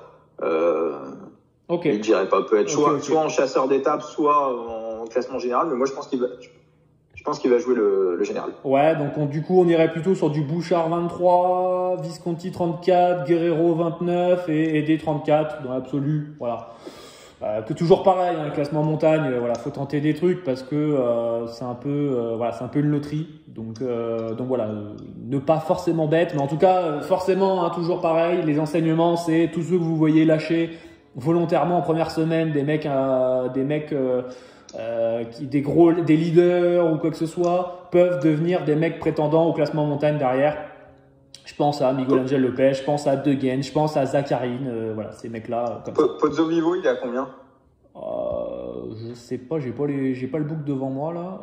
Pozzo Vivo, j'en sais rien, mais je pense que ça doit être bien coté parce que je l'ai pas vu dans les premiers. Donc Pozzo Vivo, ça doit être bien coté. Ça doit être assez haut. Voilà. Lui, il a le parcours peut être complètement taillé pour lui. Il est en fin de carrière. Il a pas de leader à défendre. Menties, on n'en parle pas trop, mais le leader de NTT, mais c'est un mec où 2015-2016, on avait beaucoup d'espoir. Je crois qu'il a fait 8e sur un Tour de France. Et puis depuis derrière, il a un petit peu disparu. Donc Pozzo, ça serait une magnifique fin de carrière d'aller chercher un maillot du grimpeur. Je pense que c'est un mec qui est aimé en Italie, qui a eu un grave accident l'année dernière, qui avait été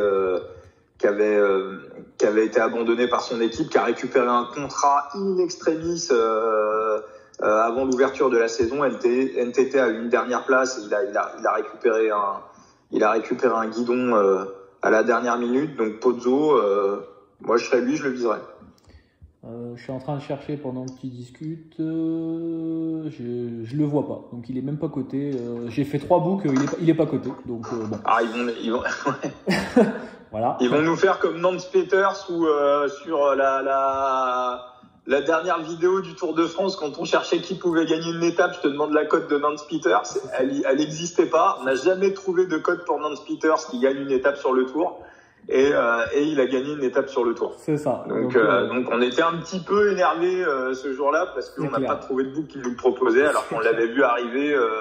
On l'avait vu arriver depuis l'année dernière, depuis sa victoire dans le Tour d'Italie, et on savait qu'on aurait une belle cote avec avec le Panda. Qu'est-ce que tu veux, c'est comme ça. On va passer au sprint.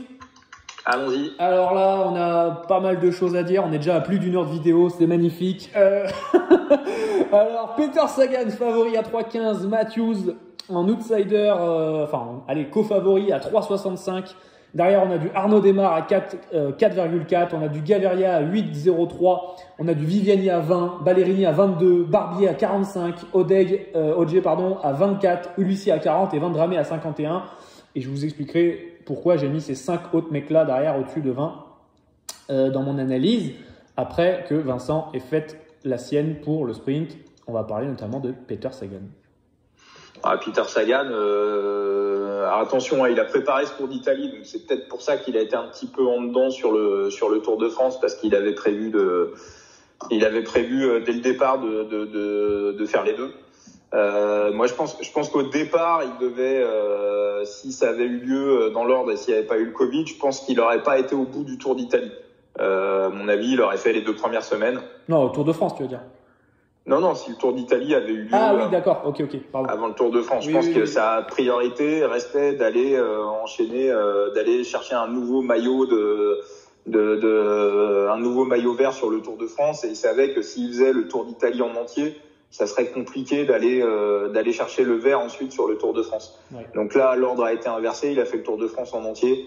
On l'a vu quand même un peu. Il a quand même été en forme. Faut pas oublier que s'il prend pas sa disqualification sur, je crois, l'étape de Challans. Non, pas Challans, une autre étape, je sais plus. Enfin, s'il prend pas sa disqualification, il est dans le jeu contre Bennett jusqu'au bout. Mmh. C'est clair. Maintenant, il est sur les étapes pour sprinter puncher. Est-ce qu'il est meilleur que Matthews? Je crois pas. Je pense pas. Est-ce qu'il est sur certains profils un peu casse-pattes meilleur que Démare en ce moment? On peut se poser la question, parce que quand on voit ce qu'a fait Arnaud Démare, pour qui lui vraiment le confinement a fait le plus grand bien. Quand on voit ce qu'a fait l'état de forme de Démare en ce moment, qui a été gagné le Tour de Wallonie sur une étape complètement improbable qu'il aurait jamais eu, où il aurait dû exploser, et qui va gagner. On se dit que sur les efforts courts de 1 ou 2 kilomètres en côte, Démare il peut complètement être dans les pattes. Et est-ce que derrière sur les sprints en plat, où là on voit quand même qu'il a perdu beaucoup de sa pointe de vitesse, est-ce que c'est meilleur que Démare? Non. C'est à peu près niveau Matthews. C'est derrière Gaviria, c'est derrière Rudy Barbier. C'est derrière quand même un paquet de mecs. Et sa team est séparée en deux avec Maïka en leader. Donc il n'a pas une équipe attitrée. Donc ça fait quand même beaucoup de points contre lui, quoi. Après, on voit quand même que c'est le coureur le mieux payé au monde, et que quand il dit un truc à ses équipiers, on voit que c'est le mal dominant. L'étape du Tour de France où ils attaquent d'entrée pour lâcher Bennett. Ils foutent le feu. C'était pas du tout prévu. Le directeur sportif avait pas prévu de faire ça. C'est lui qui est arrivé sur la ligne de départ, qui a dit à ses mecs, bon les gars, on y va. Et même s'il y avait Bushman, Sachman, les mecs qui pouvaient avoir encore des ambitions personnelles, il a quand même crevé complètement l'équipe pour aller chercher un maillot qu'ils n'ont pas obtenu. Donc s'il arrive et qu'il dit bon, le directeur sportif de l'équipe, ça sera lui. C'est ça. Après, on peut se poser la question physiquement comment il est, parce que bon, il a fini ce Tour de France. Faut aller enchaîner avec le peu de récupération qu'il a eu et aller finir ce Giro alors qu'il y a une 3e semaine complètement dingo. Bon, pour toutes ces raisons-là. Et donc, nerveusement, on en revient à cette fameuse fatigue nerveuse. À la différence d'un Haidet, par exemple, qui a pu faire son Tour de France un peu sans pression. C'est relatif, évidemment. Lui, Sagan, il a supporté le poids de la course parce que le maillot vert, c'est une bataille tous les jours. C'est une bataille quotidienne et voilà. Et est-ce que humainement, Sagan ou pas Sagan qu'il est, c'est possible d'aller enchaîner nerveusement se remettre comme ça à la bataille tous les jours, hein, c'est-à-dire enchaîner 42 jours de course sur 66 jours. Je pense que humainement c'est pas possible. Donc voilà, il y a Sagan à 2,5 jamais. Ouais, 3,15. Vous aviez hier du field à 1,46. Qui a été gentiment pris dans le groupe privé de moneytimes.fr, abonnez-vous. Et il est maintenant, ça a maintenant bien descendu à 1,38. Je considère qu'encore à 1,38 ça peut se prendre, même si bon évidemment la value a un peu disparu, mais voilà, pour moi jusqu'à 1,35 le field de Sagan ça se prend. Pour moi je le vois avec tous ces éléments qu'on a pu annoncer, je le vois pas gagner. Je vais te faire après tu continueras le tour des favoris. Moi, je vais dire le fond de ma pensée. Pour moi, au vu de ce qu'on a pu voir là sur ce Tour de France, où Wout van Aert, très clairement, s'il l'avait visé, il aurait pu avoir le maillot vert. Je pense que, et vu la difficulté, la récupération que peuvent avoir les mecs, la faculté à vraiment bien récupérer de course après course, étape après étape, kilomètre après kilomètre, je pense que des mecs un peu sprinters, patchers peuvent vraiment tirer leur épingle du jeu sur ce classement-là. Je pense à des mecs comme Ballerini, je pense à des mecs comme Vendrame, qui sont cotés à 22 et 51 respectivement, sont vraiment des coups qui peuvent vraiment se tenter. Alors, j'aurais préféré prendre ces mecs-là sur du top 3, où là, je pense que sur du top 3, il y a vraiment de la belle cote à aller chercher, mais pour le coup, j'ai pas vu ça partout. Sur tous les books, voilà, certains books sortent un peu les cotes, un peu à la All Again Abyss to Fly. C'est pour ça d'ailleurs qu'on a des coups à faire. Mais voilà, je vois ces deux mecs-là vraiment pas loin de la vérité. Je me dis qu'un Vendrame peut vraiment faire top 10 sur quasiment tous les sprints massifs. Je me dis ce mec-là peut vraiment aller chercher aussi des points sur du sprint intermédiaire. Suffit qu'il aille une ou deux fois dans les échappées, tu vois, il va régler tout le monde au sprint inter et tout. Enfin bref, attention à ce mec-là et à Ballerini aussi, parce qu'on a vu que Ballerini ça sprintait très très très très bien et peu importe le profil, j'ai envie de dire. Donc voilà. OJ, il passe pas un pont, donc pour moi, il ira même pas au bout de ce Giro. Ulissi à 40, pour moi, je pense que Ulissi c'était une fausse bonne idée. C'est-à-dire que dans l'idée, pour moi, le mec, il vient pour une étape, mais il vient pas pour le classement du Cyclamed. Après, il fait partie de l'équipe à Gaviria.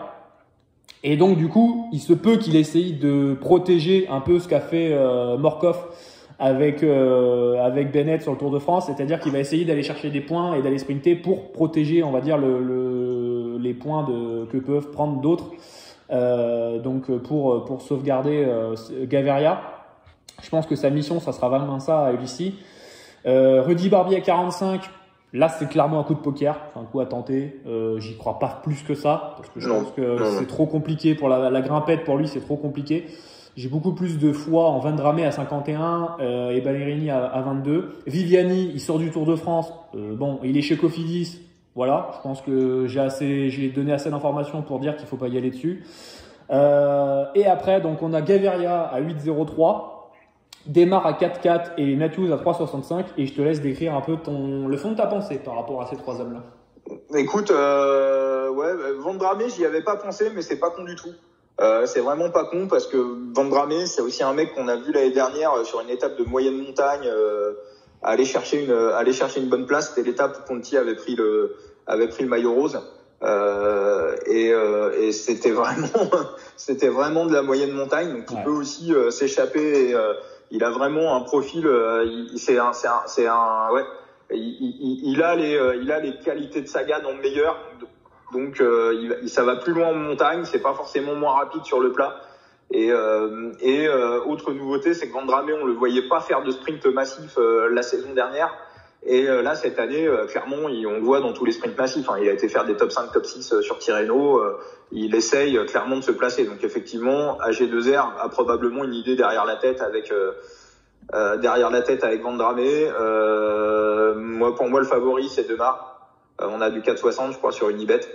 Ouais, ok, ça peut il le rate l'année dernière de très très peu sur une erreur de débutant de la FDJ et il l'a donné à Ackermann, clairement, l'année dernière. Il l'a offert. Il est dans la forme de sa vie. Il dit qu'il vient pour viser une étape et puis qu'il verra ensuite par la suite. Donc c'est aussi une manière de se retirer la pression. Il a préparé ce Giro depuis le mois de décembre. Il est serein parce qu'il a quasiment sa place acquise pour le Tour de France l'année prochaine. Il a déjà réussi sa saison. Maintenant, pour lui, c'est du bonus, mais il a tellement souffert ces 2 dernières saisons d'être un peu en dedans que là, il va pas se priver pour faire le max. Alors la seule interrogation que j'avais sur Démare, c'est que à l'arrivée du championnat d'Europe, on lui a demandé s'il était possible qu'il quitte le Giro pour aller disputer Paris-Roubaix, parce que son rêve absolu à Démare, c'est Paris-Roubaix. Et effectivement, le Paris-Roubaix tombe sur le dernier week-end du Giro, le 25 octobre. Donc, quand on regarde le profil montagneux de la dernière semaine, quoi qu'il il reste quand même une étape, je crois, pour sprinter sur la dernière semaine. Mais quand on regarde le profil dantesque de la 3e semaine, si on est sprinter, on peut avoir tendance à se dire oh là là, tu vois, je vais tranquillement aller me reposer et puis disputer Paris-Roubaix. Maintenant, faut aussi prendre en compte que le préfet du Nord a commencé à expliquer qu'il avait de gros doutes sur la tenue de Paris-Roubaix à cause du Covid. Donc imaginez le scénario où Démare, on va dire qu'il faut 3-4 jours de récup, le lundi ou le mardi décide de se retirer ou à la journée de repos avec le cyclamen sur le dos, avec la possibilité de le gagner, décide de se retirer du Giro pour aller jouer sa chance sur Paris-Roubaix et que 3 jours avant la course, comme on a vu là sur le Big Bang Tour, le préfet du Nord, non, finalement, Paris-Roubaix, on va pas le faire. Donc, je pense qu'ils vont pas s'amuser à ça. Non. Je pense. En fait, ça va dépendre de son classement, quoi. C'est-à-dire que s'il est en possibilité d'aller le gagner, je pense qu'il va pas s'en aller. S'il est vraiment à la rue, là, il s'en ira. Et de toute façon, s'il est à la rue, le pari sur Démare sera perdu. Donc il n'y aurait pas eu cette petite déclaration du préfet du Nord, je me serais dit attention. Maintenant, rapidement comment ça marche sur n'importe quel événement sportif. En gros, même hors Covid, un préfet décide ou non de la tenue de l'événement 3 jours avant. Vous organisez une course près de chez vous, Alors 99,99% du temps, ça se passe bien. Bon, sauf que là, on est en pleine période de Covid et c'est pour ça que vous avez plein d'événements, de gros événements ou petits événements, qui se retrouvent annulés 2 ou 3 jours après parce que ça arrive sur le bureau du préfet et les décisions, elles sont prises 3 jours avant. Et 3 jours, si Démare veut disputer Paris-Roubaix pour le gagner, il peut pas quitter le Giro le jeudi, faire le transfert et arriver le dimanche avec du jus à 100% pour gagner Paris-Roubaix. J'exclus pas complètement ce scénario, mais quand on voit comment ils ont perdu le cyclamen l'année dernière, des fois on se dit qu'ils peuvent être aussi capables, mais non, je pense qu'il le jouera. Je pense qu'il le jouera jusqu'au bout. Donc pour moi c'est le favori du cyclamen. C'est vrai qu'un jeu démarre avec une option Vendramé. Ballerini, je surveille moins que toi, mais tu avais l'air d'avoir des arguments solides dessus. Ouais, j'aime bien. Ça peut être. Matthews, il a quand même le costume. Ouais, alors Ballerini, on va dire que son défaut c'est d'avoir Roger dans son équipe. Voilà. Tout simplement, parce que je pense que sur les sprints plats, je pense qu'ils vont s'amuser un peu comme a fait la Trek. C'est-à-dire que sprint plat, ils vont viser OJ, et sprint un peu montagneux, étape un peu difficile casse-pattes, ils vont mettre Ballerini en fait. Voilà, je pense qu'ils vont s'amuser comme a pu faire la Trek sur le Tour de France. Et donc avec le partage des points, etc., tu m'as compris que pour gagner un classement de sprinter, ça matche pas. Mais Ballerini a pourtant un vrai truc à tenter. Mais voilà, son seul défaut, c'est d'avoir OJ pour moi dans l'équipe. Vandrame, c'est un mini Matthews, quoi, pour moi, en fait. Donc, pour moi, c'est un mini Matthews, Vandrame. Et franchement, je trouve que Vandrame top 3, si vous arrivez à trouver des trucs comme ça. Alors, j'ai regardé un peu là, en Argel, il n'y a pas ça. Il n'y a pas encore du top 3, donc je sais pas si ça va tomber ou pas. Mais si vous avez un Vandrame top 3, alors ça, je sais pas combien ça se prend, mais à 8, 9, 10, un truc dans le genre, c'est vraiment sympa. Voilà. Matthews, j'en fais de mon favori, numéro 1, perso, à 3,65. Je trouve que la Sunweb, au-delà de Kelderman et Omen, aura pas grand chose à changer. Il y aura peut-être Chadaga qui ira essayer d'aller chercher là, un chrono. Mais Matthews a quand même voilà, aura le lead pour les sprinters, pour le sprint. Et de par sa régularité, de par le fait de pouvoir monter, de pouvoir bien passer la moyenne montagne, etc. Sauf chute, je le vois pas forcément perdre. Enfin, je le vois pas forcément ne pas aller au bout. Et pour moi, il a quand même un bout d'équipe pour l'accompagner dans les sprints, pour l'emmener, etc. On a vu que la Sunweb en plus est en grande forme. Ils arrivent sur ce Giro avec beaucoup de confiance accumulée par l'intermédiaire du Tour de France. Ça y joue beaucoup aussi, hein, forcément. Hein, quand tu vois ton équipe gagner, t'as envie de faire la même. Ça te donne du vrai baume au cœur. Donc ça, c'est vraiment bien. Et voilà. Donc pour moi, j'en fais mon favori numéro 1. Après, derrière, avec Matthews, et je mettrai un Vandrame en 3e. Voilà. Ou alors Ballerini au choix. Voilà. Ce qu'il en est. Les seuls petits doutes sur Matthews, c'est l'état d'esprit. Il a quand même été très énervé de ne pas être sélectionné pour le Tour de France. C'est ça. Il va partir de la Sunweb. Pour aller chez Mitchelton Scott. Donc bon, après ça peut aussi le motiver. Et sur les sprints, alors autant il est fort. On l'a vu sur la Bretagne classique, il est très fort.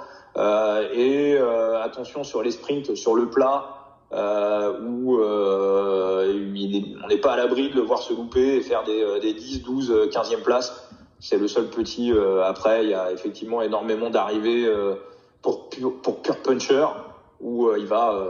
Ouais, tu vois, il fait 7 aux mondiaux, tu vois, sur une course casse-pattes, derrière dans le même groupe que Roglic, etc. Il fait 1 sur Bretagne classique, il fait 3 à Milan-San Remo. Ah non, mais ça en punch, il a déjà fait des top 10 sur la Flèche Wallonne. Enfin, c'est ça. C'est en punch, il tient sur les gros pourcentages, il tient le game, hein, très très clairement. Mais forcément, la contrepartie, c'est que sur du sprint tout plat, c'est un peu plus. Ouais, c'est top 5. Il peut perdre, et c'est là où il y a les gros points aussi qui vont jouer. Donc, mais après, oui, un jeu, je dirais un jeu. Genre Matthews rembourser si Démar, ou Démar rembourser si Matthews, ou jouer les deux. Je pense que globalement vous êtes pas mal. Ouais, je pense aussi. Et puis après, pour ceux qui sont amateurs de sensations fortes et de fortes cotes, Vandrame à 51, si vous arrivez à choper un top 3 à 9, 10, ça sera très très bien et vous kifferez d'une autre manière ce Giro. Au niveau du classement jeune, donc classement jeune, qui classe donc les moins de 25 ans. C'est ça, hein, moins de 25 ou moins de 23? J'ai un doute. Moins de 25. Mais c'est vrai que quand on voit l'explosion des jeunes à l'heure qu'il est, moins de 25, ça n'a plus vraiment trop de sens. Voilà. Moins de 25, donc au classement général, on a du Vlasov à 1,86, on a du Almeida à 5,3, on a du Omen à 13, Knox à 13, O'Connor à 18, McNulty à 23, Chris Hamilton à 26 et Tao Geoghenaert à 31. Voilà les codes que j'ai pris, enfin pas que j'ai pris, pardon, mais que j'ai répertorié. Vlasov en ultra favo sur ce classement-là, bon, pas étonné, hein. Enfin on va pas faire les mecs. Oh, on est étonné, non, on est surpris, non, on n'est pas surpris. Vlasov et l'équipe, Vlasov a probablement le lead d'Astana. Il aura une équipe quasiment pour lui. Allez, pas au début, mais on va dire que normalement, si on s'en suit à notre scénario, il l'aura à la fin. Sauf chute normalement et sauf abandon, bon, c'est difficile de le voir perdre ce classement. Oui, sauf impondérable. sauf impondérable, il n'y a pas. On a vu que le mec en haute montagne, il promène quoi. Il se promène avec les leaders, les Geraint Thomas, les mecs comme ça. Il est un cran en dessous, un petit peu encore. Mais je pense qu'en termes de préparation, il risque d'arriver bien costaud. Je rappelle que ce mec-là a gagné le mini Giro, le Giro pour les enfants, on va dire, l'année dernière, devant Almeida. Donc ces deux-là vont se retrouver pour ce classement-là. Moi, j'avais une wildcard et que j'ai proposé, qui était à 24 et qui est un petit peu, que vous pouvez quand même retrouver à 23 aujourd'hui. C'est Brandon McNulty, qui lui aussi connaît très bien les routes italiennes, va arriver dans l'équipe UAE qui, à part les sprints et à part les étapes pour l'UCI, il n'aura pas grand-chose à jouer. Et lui, il a un vrai coup à jouer pour le général. Tout le monde l'oublie, tout le monde, parce que le mec, il n'a pas vraiment perfait non plus, mais lui, il prépare son Giro depuis des mois et des mois. Ça fait des mois et des mois qu'il est prévu sur ce Giro. Et je pense qu'il va arriver avec « Ah ouais, vous m'avez oublié ?» Bah très bien, pas de souci, je vais montrer de quoi je suis capable.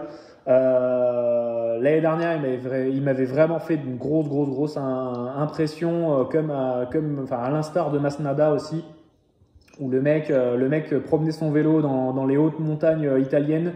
Et je pense que il peut vraiment faire partie des mecs qui peuvent aller choper un top 12, top 15 au général. Donc voilà. C'est un mec qui est pas un branquignol en chrono, ça roule bien. Je crois il est même meilleur. Je crois il a gagné le chrono aux États-Unis. Je suis pas sûr de ça, faudra surveiller. Mais voilà. Après il y a du Almeida à 5-3 où évidemment, oui, c'est un outsider logique pour ce classement-là. Mais pour moi, je pense qu'il va un peu faire la guerre avec Knox et Masnada. Les trois vont pas pouvoir viser le classement général, quoi. Voilà, chez De Koninck. Donc, va falloir déterminer des rôles. Je suis pas sûr que Knox soit déterminé à être le lieutenant d'un Almeida. Je suis pas convaincu, là. Voilà, il y a du Ben O'Connor aussi qui est pas mal, mais en chrono, ça va perdre beaucoup de temps face à un McNulty ou Vlasov, par exemple. Et Tao Geoghenaert à 31, je trouve ça très haut. Après, bon, il est chez Ineos et Ineos, voilà, tu roules pour Geraint Thomas et point, c'est tout. Mais je trouvais ça haut. Et Chris Hamilton à 26, pareil, dans la même logique que Tao Geoghenaert qui va rouler pour Simon Yates. Qu'est-ce que tu en penses, toi, de ce classement-là? Est-ce que tu vois autre que Vlasov s'imposer ou pas? Non, sauf impondérable. Okay. Vlasov largement au-dessus. Après, notre ami Almeida qui devait au départ être lieutenant de Remco, hein, c'est lui qui devait l'accompagner en montagne. Il me semble qu'il est un peu plus puncher que grimpeur. Voilà, puncher grimpeur, et encore une fois, s'il y a les étapes de la 3e semaine, il peut prendre des sacrées casquettes. Je pense que c'est un mec qu'on va plutôt voir sur les 2 premières semaines et qui peut s'éteindre par la suite, hein, parce que attention, hein, la fin du Giro, on peut prendre très cher. Donc sur les ascensions très longues, j'ai très bon sur des ascensions moyennes jusqu'à 35, 40, 45 minutes. Au-delà, on aura des ascensions beaucoup plus longues sur la dernière semaine. J'émets quand même de doutes. Et à l'inverse, Vlasov, lui, il est bon dans tous les domaines, hein. C'est un mec c'est un leader. C'est un mec qui c'est oui. Puis c'est un pur grimpeur, pur puncher. Il a déjà gagné. Il y a de la giclette et puis derrière ça tient. Donc il a l'équipe, il a déjà gagné, il sait comment c'est, il a déjà cette expérience-là. Alors il est dans les petits papiers d'Ineos. Donc bon, dites-vous que si Ineos se place sur ce mec-là, c'est que ça va. C'est un futur vainqueur de grand tour potentiel. Peut-être même là, ça serait pas une énorme surprise pour moi de le voir gagner ce Giro. Voilà, écoute, pris fort parce que moi j'ai du 150 qui est en stand-by. Mais je pense que quand tu as annoncé la cote à laquelle tu l'avais prise, je pense que tu peux réaliser ton coup de l'année. Voilà. Non, mais vraiment. Écoute, moi, si la 3e semaine a lieu, j'ai juste peur que Astana, tu vois, que Miguel Angel Lopez roule pas, tu vois, que Fuglsang roule pas pour Vlasov. Enfin voilà, j'ai peur que ça soit un peu le sbul dans l'équipe. Après, en montagne, t'as besoin d'avoir des équipiers dans les vallées si jamais tu dois contrôler la course. Maintenant, Maintenant, sur des montées pures, par exemple, sur des arrivées au sommet, on en a pas mal. Finalement, les équipiers, ils te servent pas à grand chose, en fait. C'est ça. C'est pas Geraint Thomas, il aura peut-être Tao, il aura peut-être un mec ou deux qui seront. Mais bon, ça va jouer. Passer un certain point, ça va jouer d'homme à homme. Et puis, si Vaslov a le rose et que il faut contrôler la course et contrôler les mecs qui sont devant, bon bah Fulsang et Lopez, ils sont salariés, hein, ils tourneront comme tout le monde, hein, ils vont pas rester en queue de peloton en disant non, moi je suis là pour jouer mon étape. Ça, je pense aussi. Voilà, mais bon, on va voir. Je suis très curieux de voir comment ça va réagir cette équipe-là. Juste à noter, et je voulais le mentionner, j'ai oublié de le faire quand on parlait de Geraint Thomas, mais j'y pense juste. Il a mentionné que il était très content de revenir sur le Giro, etc. Et que le capitaine d'équipe, c'était Ben Swift. Alors, ils sont très copains avec Ben Swift. Ils ont souvent roulé ensemble depuis le plus jeune âge. C'est important les capitaines d'équipe. Je pense à William Bonnet pour la FDJ, qui est très très important pour notre ami Thibaut Pinot. On sait que ces mecs-là, c'est du soldat qui est hyper important et qui crée du lien entre les leaders, entre les lieutenants, etc. Et fait, c'est con, mais si un mec comme Ben Swift vient abandonner, par exemple, dans le Giro, ben franchement, ça peut vraiment mettre à mal un mec comme Geraint Thomas. Ils sont très copains et voilà, et un mec comme Ben Swift, on dirait pas comme ça, c'est un mec qu'on n'entend pas forcément parler, etc. Mais c'est des soldats qu'il faut avoir dans une équipe si tu veux gagner et si tu veux aller au bout. Et mine de rien, cette équipe d'Ineos c'est quand même relativement jeune, enfin quand même pas mal de jeunes, et il faut des mecs comme Swift pour mener un peu le bateau. Et voilà, donc juste, alors je dis pas que c'est pas parce que Ben Swift vient abandonner que Geraint Thomas ne gagnera pas le Giro, j'ai pas dit ça, mais prenez-le en compte. Ça peut être un point important. Voilà, il l'a vraiment mentionné en conférence de presse, donc ça veut dire que c'est vraiment important pour lui, sinon il l'aurait pas dit. Donc voilà, juste attention à ça. Un peu à la Tony Martin chez Jumbo ou Lucro chez Ineos, où on voit que Lucro est adoré par les leaders d'Ineos et on sait que c'est pas par les bouts qu'il va aller tirer en très haute montagne. Donc on voit que c'est des mecs qui sont, comme on dit en foot, hein, qui sont importants dans le vestiaire, dans la vie du groupe, et c'est des maillons indispensables pour aller chercher des résultats. C'est ça. On va parler du classement équipe. Alors, à l'heure où je vous parle, on n'a que deux bouts qui ont proposé des choses, c'est Pinacle et Bwin. Donc je pense que voilà, dans la journée, il y en aura d'autres, mais là actuellement, on n'a rien. Alors là, c'est le flou, hein. C'est le flou artistique, mais on s'y attendait forcément. C'est tous les classements équipes, c'est comme ça. Les books ont mis énormément de temps à sortir, et d'ailleurs tout n'est pas sorti. On a des choses. Alors là, je viens de voir que il y a des gens qui ont appuyé sur ce qu'on pensait.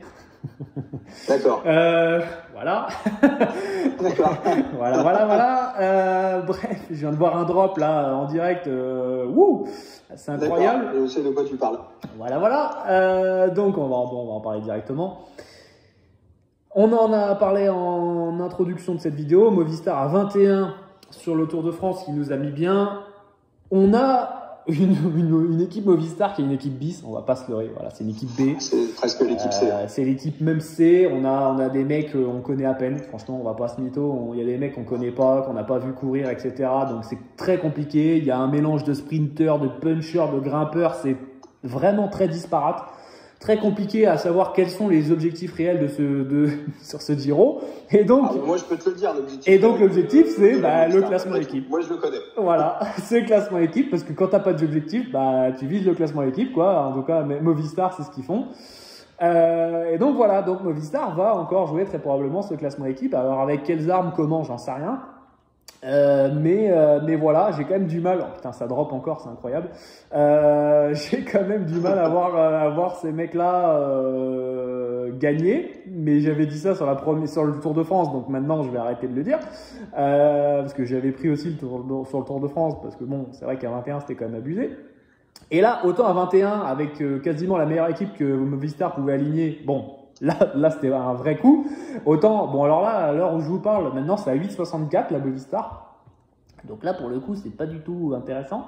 Avant c'était à 10,03, donc déjà c'était un peu plus parlant. Mais là c'est à 8,64. Donc là il y a des gens qui ont appuyé et il y avait un head-to-head contre AG2R où on pense qu'AG2R avait donc l'équipe. Une équipe plus pour aller viser les étapes plutôt qu'aller viser le classement général, le classement équipe. Et on est passé de 2,35 à 2,01. D'accord. Voilà. Donc. Et ça va se finir autour de 1,6 cette histoire. Et voilà, ça risque de chuter encore. Donc voilà, clairement à 2,35, on pensait que c'était quand même relativement intéressant parce que G2R n'a pas cette culture-là du classement équipe et je pense qu'ils ne sont pas forcément trop armés pour. En tout cas, c'est pas leur prio principal, on n'a pas entendu parler, etc. Donc voilà, d'ailleurs, je vais vous dire un petit peu, hein, pour moi, le seul truc relativement safe là-dedans, c'est AG2R ne gagne pas le classement équipe à 1,22. Voilà, pour ceux qui veulent mettre un truc, je comprends pas, en fait, on comprend pas, parce qu'on en a parlé un petit peu avant la vidéo avec Vincent, on comprend pas pourquoi AG2R est deuxième favori derrière Astana sur ce classement-là. Voilà, tout simplement. Il n'y a pas d'infos, des déclarations, des choses comme quoi ils allaient viser ce classement-là. On n'a absolument rien trouvé. C'est ça. Donc, bon. Si vous avez des infos, n'hésitez pas en commentaire de la vidéo, hein, bien évidemment. Mais vous en aurez peut-être plus, ou peut-être qu'on les aura eu avant vous, j'en sais rien. Mais c'est vrai que là, pour le coup, il n'y a aucune info là-dessus. Et je vois pas pourquoi ils le viseraient en plus. Très sincèrement, ils n'ont pas forcément les armes. Il n'y a pas de mec qui est bon en chrono. Enfin, voilà. Donc, très compliqué à déterminer, hein, toujours. Il y a Astana qui est en ultra favo. Attends, je vais chercher la cote. À 2,15. Sur le papier, on se dit pourquoi pas. Ils ont une équipe de bûcherons. Il y a 4 gros grimpeurs. C'est pas trop mauvais en chrono. Tu te dis, bon, ok, mais comme la Jumbo, quoi.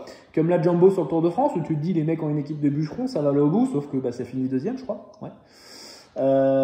Donc voilà, et Astana, ils n'ont pas forcément ce truc de se dire vas-y, on va viser le classement équipe. Non, ils s'en foutent. Ce qu'ils veulent, c'est essayer d'aller récupérer le blanc avec Vlasov et le jaune avec Fuglsang et ou Vlasov. Donc le classement équipe, ça va pas être leur première des priorités, quoi. Donc voilà.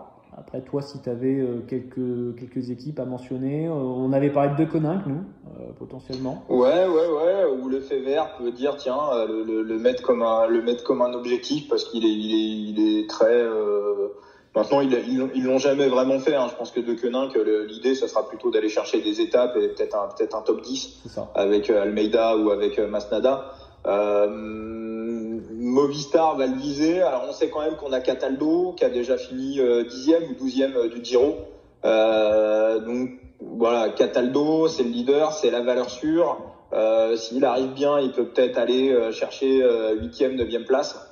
Après, ils peuvent organiser une sorte de tournante pour se répartir les rôles et dire bon, toi aujourd'hui tu vises, toi tu te reposes. On rappelle que le classement c'est les 3 meilleurs coureurs à chaque étape. La clé, c'est ce petit Rubio qui va disputer son premier grand tour qu'on connaît pas trop, qui est un Colombien qui a eu des résultats, qui a gagné 2 étapes chez les U23 l'année dernière sur le Giro, qui peut être une des révélations de ce Giro. Alors si le gamin commence à perfer et à se retrouver top 15, et bah là, du coup, la Movistar, ça va devenir intéressant. Après, le problème, c'est que voilà, avec l'équipe qu'ils ont présentée sur le Tour de France, avec quand même Soler, Mas et Valverde, on avait une cote à 21. Bon, là, Cataldo, Rubio et après des Kidam, une cote à 8. On a vraiment l'impression que les boucs ont réajusté, ils savent qu'ils ont fait une connerie sur le Tour de France, et là on se prend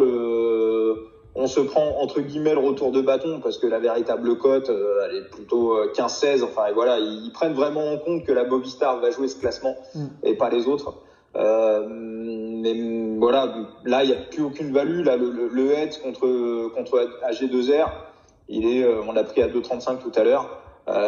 Il est pas mal du tout. Après, Après, là, ça vient de chuter, même en le visant, est-ce qu'ils ont les outils pour le gagner? Ouais, c'est ça le truc. Sur le papier, ça paraît quand même, je veux dire, même Ineos, on sait que Geraint Thomas va le jouer à fond. On sait que Ghana Denis et Castroviro, ils vont ramener du temps sur les contre-la-montre, et un mec comme Tao, on va peut-être pas le sacrifier tout de suite au cas où il y aura un problème avec Geraint Thomas. Voir Juan Denis, qui parlait de jouer des classements sur les grands tours, c'est peut-être des mecs qu'on va pas sacrifier.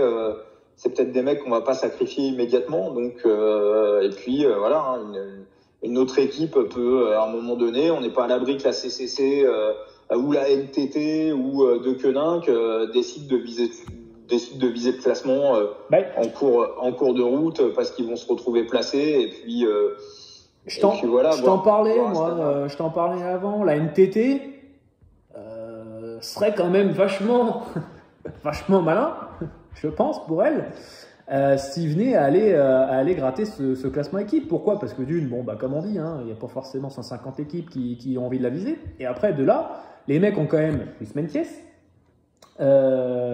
Gegreb Zagier, là, c'est un Érythréen, il me semble. Attends, je vais juste surveiller, parce qu'à chaque fois j'ai toujours un doute. Oui, c'est ça, c'est un Érythréen qui est un grimpeur. Ben O'Connor qui grimpe, Pozzo Vivo qui grimpe, et tu as dit Victor Campenaerts dans ton équipe pour les chronos, où ça t'assure quand même, top 4, top 5 sur tous les chronos, quoi, minimum. Donc, c'est des mecs qui, t'as 4 grimpeurs et t'as un chronomane. T'as l'équipe, en fait, techniquement, t'as l'équipe pour essayer d'aller choper des 3 mecs dans les top 30 de chaque étape, quasiment. D'accord? Donc, c'est typiquement l'équipe qu'on veut, qui a le profil pour gagner le classement équipe. Maintenant, est-ce qu'ils le visent? Est-ce qu'ils en ont envie? On sait que donc l'équipementier NTT, le sponsor officiel japonais, va se barrer à l'issue de la saison 2020, et que du coup, ils sont en train de rechercher un sponsor pour 2021. Est-ce qu'ils vont se faire acheter par une autre équipe, ou est-ce que c'est un autre sponsor qui va débarquer? Pour le moment, on n'en sait trop rien. Non pas que l'équipe va disparaître, ou CCC, on sait que l'équipe va du coup maintenant s'est fait racheter par Wanty Group Gobert, et donc eux, c'est sûr qu'ils vont disparaître. Ils vont pas disparaître, mais ils vont être appelés Wanty Group Gobert, quoi, en gros, quoi. Ils vont être affiliés. NTT, c'est différent. Ils sont pas morts encore, mais disons que un classement équipe, ça te fait quand même gagner des sous, quoi. Et ça te met sur la carte, en fait, tout simplement. Donc vaut mieux ça plutôt que rien faire, rien viser, etc., quoi. Donc je me dis que les mecs ont les armes, ont la team, et il serait quand même vachement opportun pour eux, je pense, d'aller essayer de viser ce classement-là. Maintenant, c'est très très très compliqué d'avoir confiance en une équipe comme NTT, parce que ça prouve rien, quoi. Ça prouve rien depuis des années. Déjà, Dimension Data, c'était pas trop ça. Hormis quand il y avait Cavendish, ouais, c'est ça, Cavendish, Boisson-Hagen, etc. Et encore, c'était pas. Même à l'époque de Dimension Data, ça n'a jamais été dingue. Donc voilà. Mais si vous aviez un petit outsider à prendre, pourquoi pas prendre NTT. Alors, Ineos, c'est à 67. Voilà. Juste pour info comme ça. Pour ce classement-là, ça vaut peut-être. Après Ineos, il peut y avoir un coup, c'est que ça vaut peut-être le coup. Si la troisième semaine est rabotée, du coup les chronos vont prendre une grosse importance. Ouais. Les chronos vont prendre une importance capitale. Ouais. Alors, le problème d'NTT, c'est ça, c'est les chronos. D'ailleurs, c'est pour ça que je prends pas. D'ailleurs, c'est parce que les mecs en chrono, c'est des buses, quoi. Mais voilà. Mais écoute, tu sais quoi là, Ineos à 67, peut-être aller mettre un petit truc là. Ineos à 67, si la troisième semaine est rabotée, attention. Ah oui, fermons. On va mettre une piécette là-dessus, et puis on va essayer de vibrer, là-dessus. Et puis attention, c'est une équipe qui a déjà gagné ce genre de classement-là. Donc voilà. Sans le faire exprès. Voilà, c'est ça. Donc non, on n'est pas à l'abri. C'est bien. Sans faire exprès d'ailleurs, mais voilà. On va voir. Mais c'est vrai qu'ils ont des armes en tout cas. Ils ont de la cam pour essayer d'aller gratter ce genre de classement-là. Donc voilà, Astana à 2 et Ineos à 67. Tu compares les deux équipes sur le papier. Ça vaut pas 2 d'un côté, 67 de l'autre. Voilà, c'est ça, exactement. Donc voilà, là-dessus, c'est pour ça, hein, de toute façon, les books sont toujours à la rue sur ce genre de classement-là, donc si ça vous intéresse. Alors, il y a du head-to-head Ineos contre Jumbo-Visma, si ça vous intéresse, je pense que, bon, c'est à 1,60, ça a pas mal, ça a drop aussi. Donc voilà, si vous voulez un petit peu plus assurer l'histoire. Ah, on a du Movistar qui est repassé à 2,36 contre la G2R en direct, les amis. Dépêchez-vous alors. C'est les soldes. Voilà, c'est ça. C'est les soldes, comme tu dis. Ouais. Tiens, d'ailleurs, allez, hop, moi je vais en mettre un petit coup. Parce que j'avais pas pris à 2,35, donc je suis très content. Voilà. Allez, on va se faire plaisir là-dessus. On va aller sur la première étape et clôturer cette vidéo qui va durer 2 heures. C'est quand même magnifique.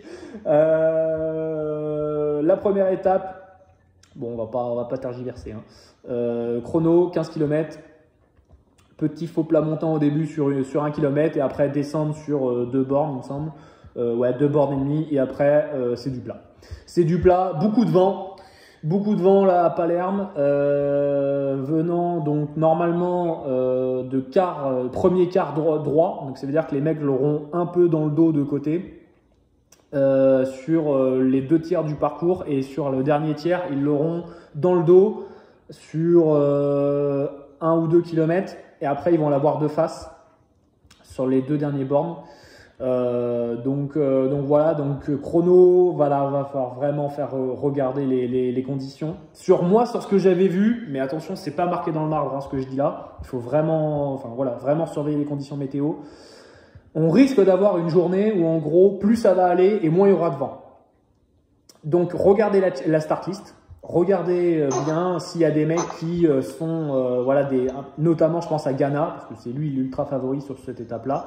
Il sort de sa win sur les championnats du monde à Imola, où il vient de gagner le chrono.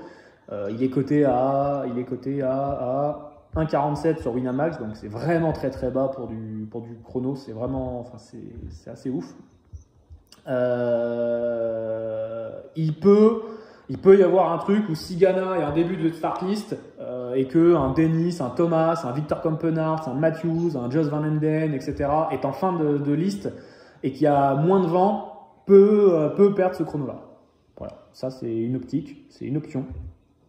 Donc je vais dire les cotes. Ghana à 1,47, Juan Dennis à 7, Victor Campenaerts à 8,5, Geraint Thomas à 10,5, Matthews à 21, Jos Van Emden à 29, Tratnik à 85 et Chadaga à 140. Alors là, c'est carnaval. Parce que Chadaga, je rappelle, c'est le mec qui a gagné, qui a gagné le chrono sur le Giro le dernier jour du Giro l'an dernier. Alors c'est un chrono qui n'avait rien à voir parce qu'il y avait un grand col et une grande descente en plein milieu du truc. Donc ça n'a absolument rien à voir, c'est pas du tout le même profil. Enfin, c'est pas un mec qui se repose quand même dans les chronos classiques, on va dire. Donc à 140, c'est clairement, si vous voulez tenter un truc, Chadaga à 140, c'est clairement la value de l'année, parce que clairement ailleurs, j'ai regardé, il y a du 100, il y a du 80, mais à 140, c'est au-delà de toutes mes espérances. Donc voilà. Évidemment, je suis pas du tout sûr qu'il gagne, mais on sait jamais. Toi, tu avais visé Matthews en outsider à 21, c'est pas mal. Ouais. Parce qu'il faut pas oublier que si tu gagnes l'étape, t'as le maillot rose en fait. Hein. Voilà, faut pas oublier ça, quoi. C'est que du coup, si tu gagnes, t'as le maillot rose. Et que Ineos, comme on le disait, n'a pas forcément envie d'avoir le maillot rose maintenant. Donc Ghana, c'est Ineos. Geraint Thomas, c'est Ineos. Et Juan Dennis, c'est Ineos. C'est vrai que c'est relou, quoi. Si t'as le maillot d'entrée, c'est un peu chiant. Mais en même temps, tu vas dire quoi à Ghana, qui est champion du monde? Le mec, il va avoir le maillot de champion du monde sur les épaules. Tu peux pas lui demander de se relever. Tu peux pas lui dire, gros, tu roules pas, s'il te plaît, tu peux ne pas gagner l'étape. Tu vois, en donné, bon, voilà. En Italie, à domicile, voilà, c'est ça. Le mec, en plus, l'a dit, le mec a dit, si je gagne pas les mondiaux, en gros, c'était la première étape du Giro. Donc, le mec a préparé son coup. Même s'il a bu du champagne un peu trop, même s'il a bu un peu trop de champagne ces derniers jours. Je pense quand même que Ghana, ça doit gagner et voilà. Mais Matthews, sur ce genre de parcours, peut être top 5, quoi. Top 5, peut-être top 3 à la rigueur, mais il va falloir vraiment être fort, quoi. Moi, j'ai du mal à imaginer comment Ghana puisse comment il pourrait ne pas gagner. Il est tellement au-dessus. On l'a vu aussi sur Tirreno. Il est tellement au-dessus que même avec du vent, on l'a vu aussi maîtriser les éléments au championnat du monde. Enfin, il est un cran. Il est un cran. Alors attention à Dennis, Aaron Dennis qui des fois nous surprend, mais bon là, il a pas l'air dedans du tout. Donc je vois vraiment pas. Là, tu me dis un 47 sur Wina, c'est vraiment ce qu'on peut trouver de mieux. Parce que quand tu fouilles... sinon, c'est du 1,40, mais le mieux, c'est un 40. T'as du 1,20 sur certains books. Ah ouais, non, mais c'est dingue. T'as du 1,20 sur certains books. Donc oui, un 47, moi je l'ai pris. Et Matthews en top 3, il y a du 4. Okay. Alors Matthews, c'est un mec qui a souvent fait des perfs sur les chronos courts, plutôt autour de 10 bornes, mais là, vu qu'il y a quand même pas mal de descentes, le temps d'effort des 15 km va être, approximativement le temps d'effort d'un chrono de 11-12 km, donc on a quand même une grosse partie de descente. Ça démarre par une petite côte d'1 kilomètre, où là, Matthews, c'est parfait pour lui. Il va attaquer fort. En descente, c'est plutôt bien. Et derrière, on a 6 km de plat où il est plutôt bon en prologue. Il va aussi le viser parce que faut tout de suite prendre des points pour le cyclamen. Il peut aller gratter quelques petits points. À Sagan. Donc Matthews à 4 en top 3, ça me plaît beaucoup. Ouais, alors ne pas oublier, on l'a pas forcément mentionné quand on a parlé du classement sprinter, mais effectivement, Matthews peut gratter des points sur les chronos, ce que ne peut probablement pas faire du Démar, Gaviria et Sagan qui sont loin, qui n'ont pas la même fréquence de pédalage, on va dire. Donc Matthews peut prendre ce genre de points-là et gratter sur du top 5, top 6, top 7, top 8 sur des chronos et arriver à chipper des points que les sprinters peuvent pas prendre. Donc ça, c'est quand même pas mal. J'avais noté Jas Van Emden. C'est typiquement le profil où il est bon. Après, il a été décevant. Il est très décevant. Il est clairement un cran en dessous. Et moi, j'avais noté en wildcard, du coup, en gros outsider, Tratnik, qui est un excellent rouleur et qu'il faudra pas... Enfin, je pense qu'il sera pas si loin de la vérité. Il sera top 15, top 20, quoi. Et Shadaga à 140. Là, c'est vraiment... là, c'est insane. Voilà, les amis, sur cette première étape, je pense qu'on a fait le tour. Oui, ça fait 2 heures qu'on parle du Giro, donc je pense qu'on a fait le tour. N'hésitez pas, si évidemment vous voulez donner vos bêtes ou poser des questions, etc. N'hésitez pas, cette vidéo devrait arriver dans l'après-midi de ce vendredi. On n'a pas toutes les codes, donc voilà, si les codes sont pas à jour, etc. Bon, je vous prie de nous excuser. J'espère que cette émission vous aura plu. Bon bet à tous. Prenez soin de votre bankroll, faites attention, puis prenez du plaisir sur ce Giro. En espérant qu'on ait des conditions optimales pour aller au bout de ce Giro, qu'on ait le Stelvio, parce que quand même, je pense que ça peut être un sacré spectacle si on a le Stelvio. Et puis voilà, et puis écoutez, on se dit à la prochaine, non, Vincent ? Oui, bon Giro à tous, bon bet et voilà que. On se retrouve pour la Vuelta. On se retrouve pour la Vuelta. Exactement, on se retrouve. Ça va arriver très très vite, vu que le début de la Vuelta, le Giro sera pas encore terminé. Voilà, c'est ça. Allez, merci à tous les amis, ciao ciao. À plus. Ciao ciao.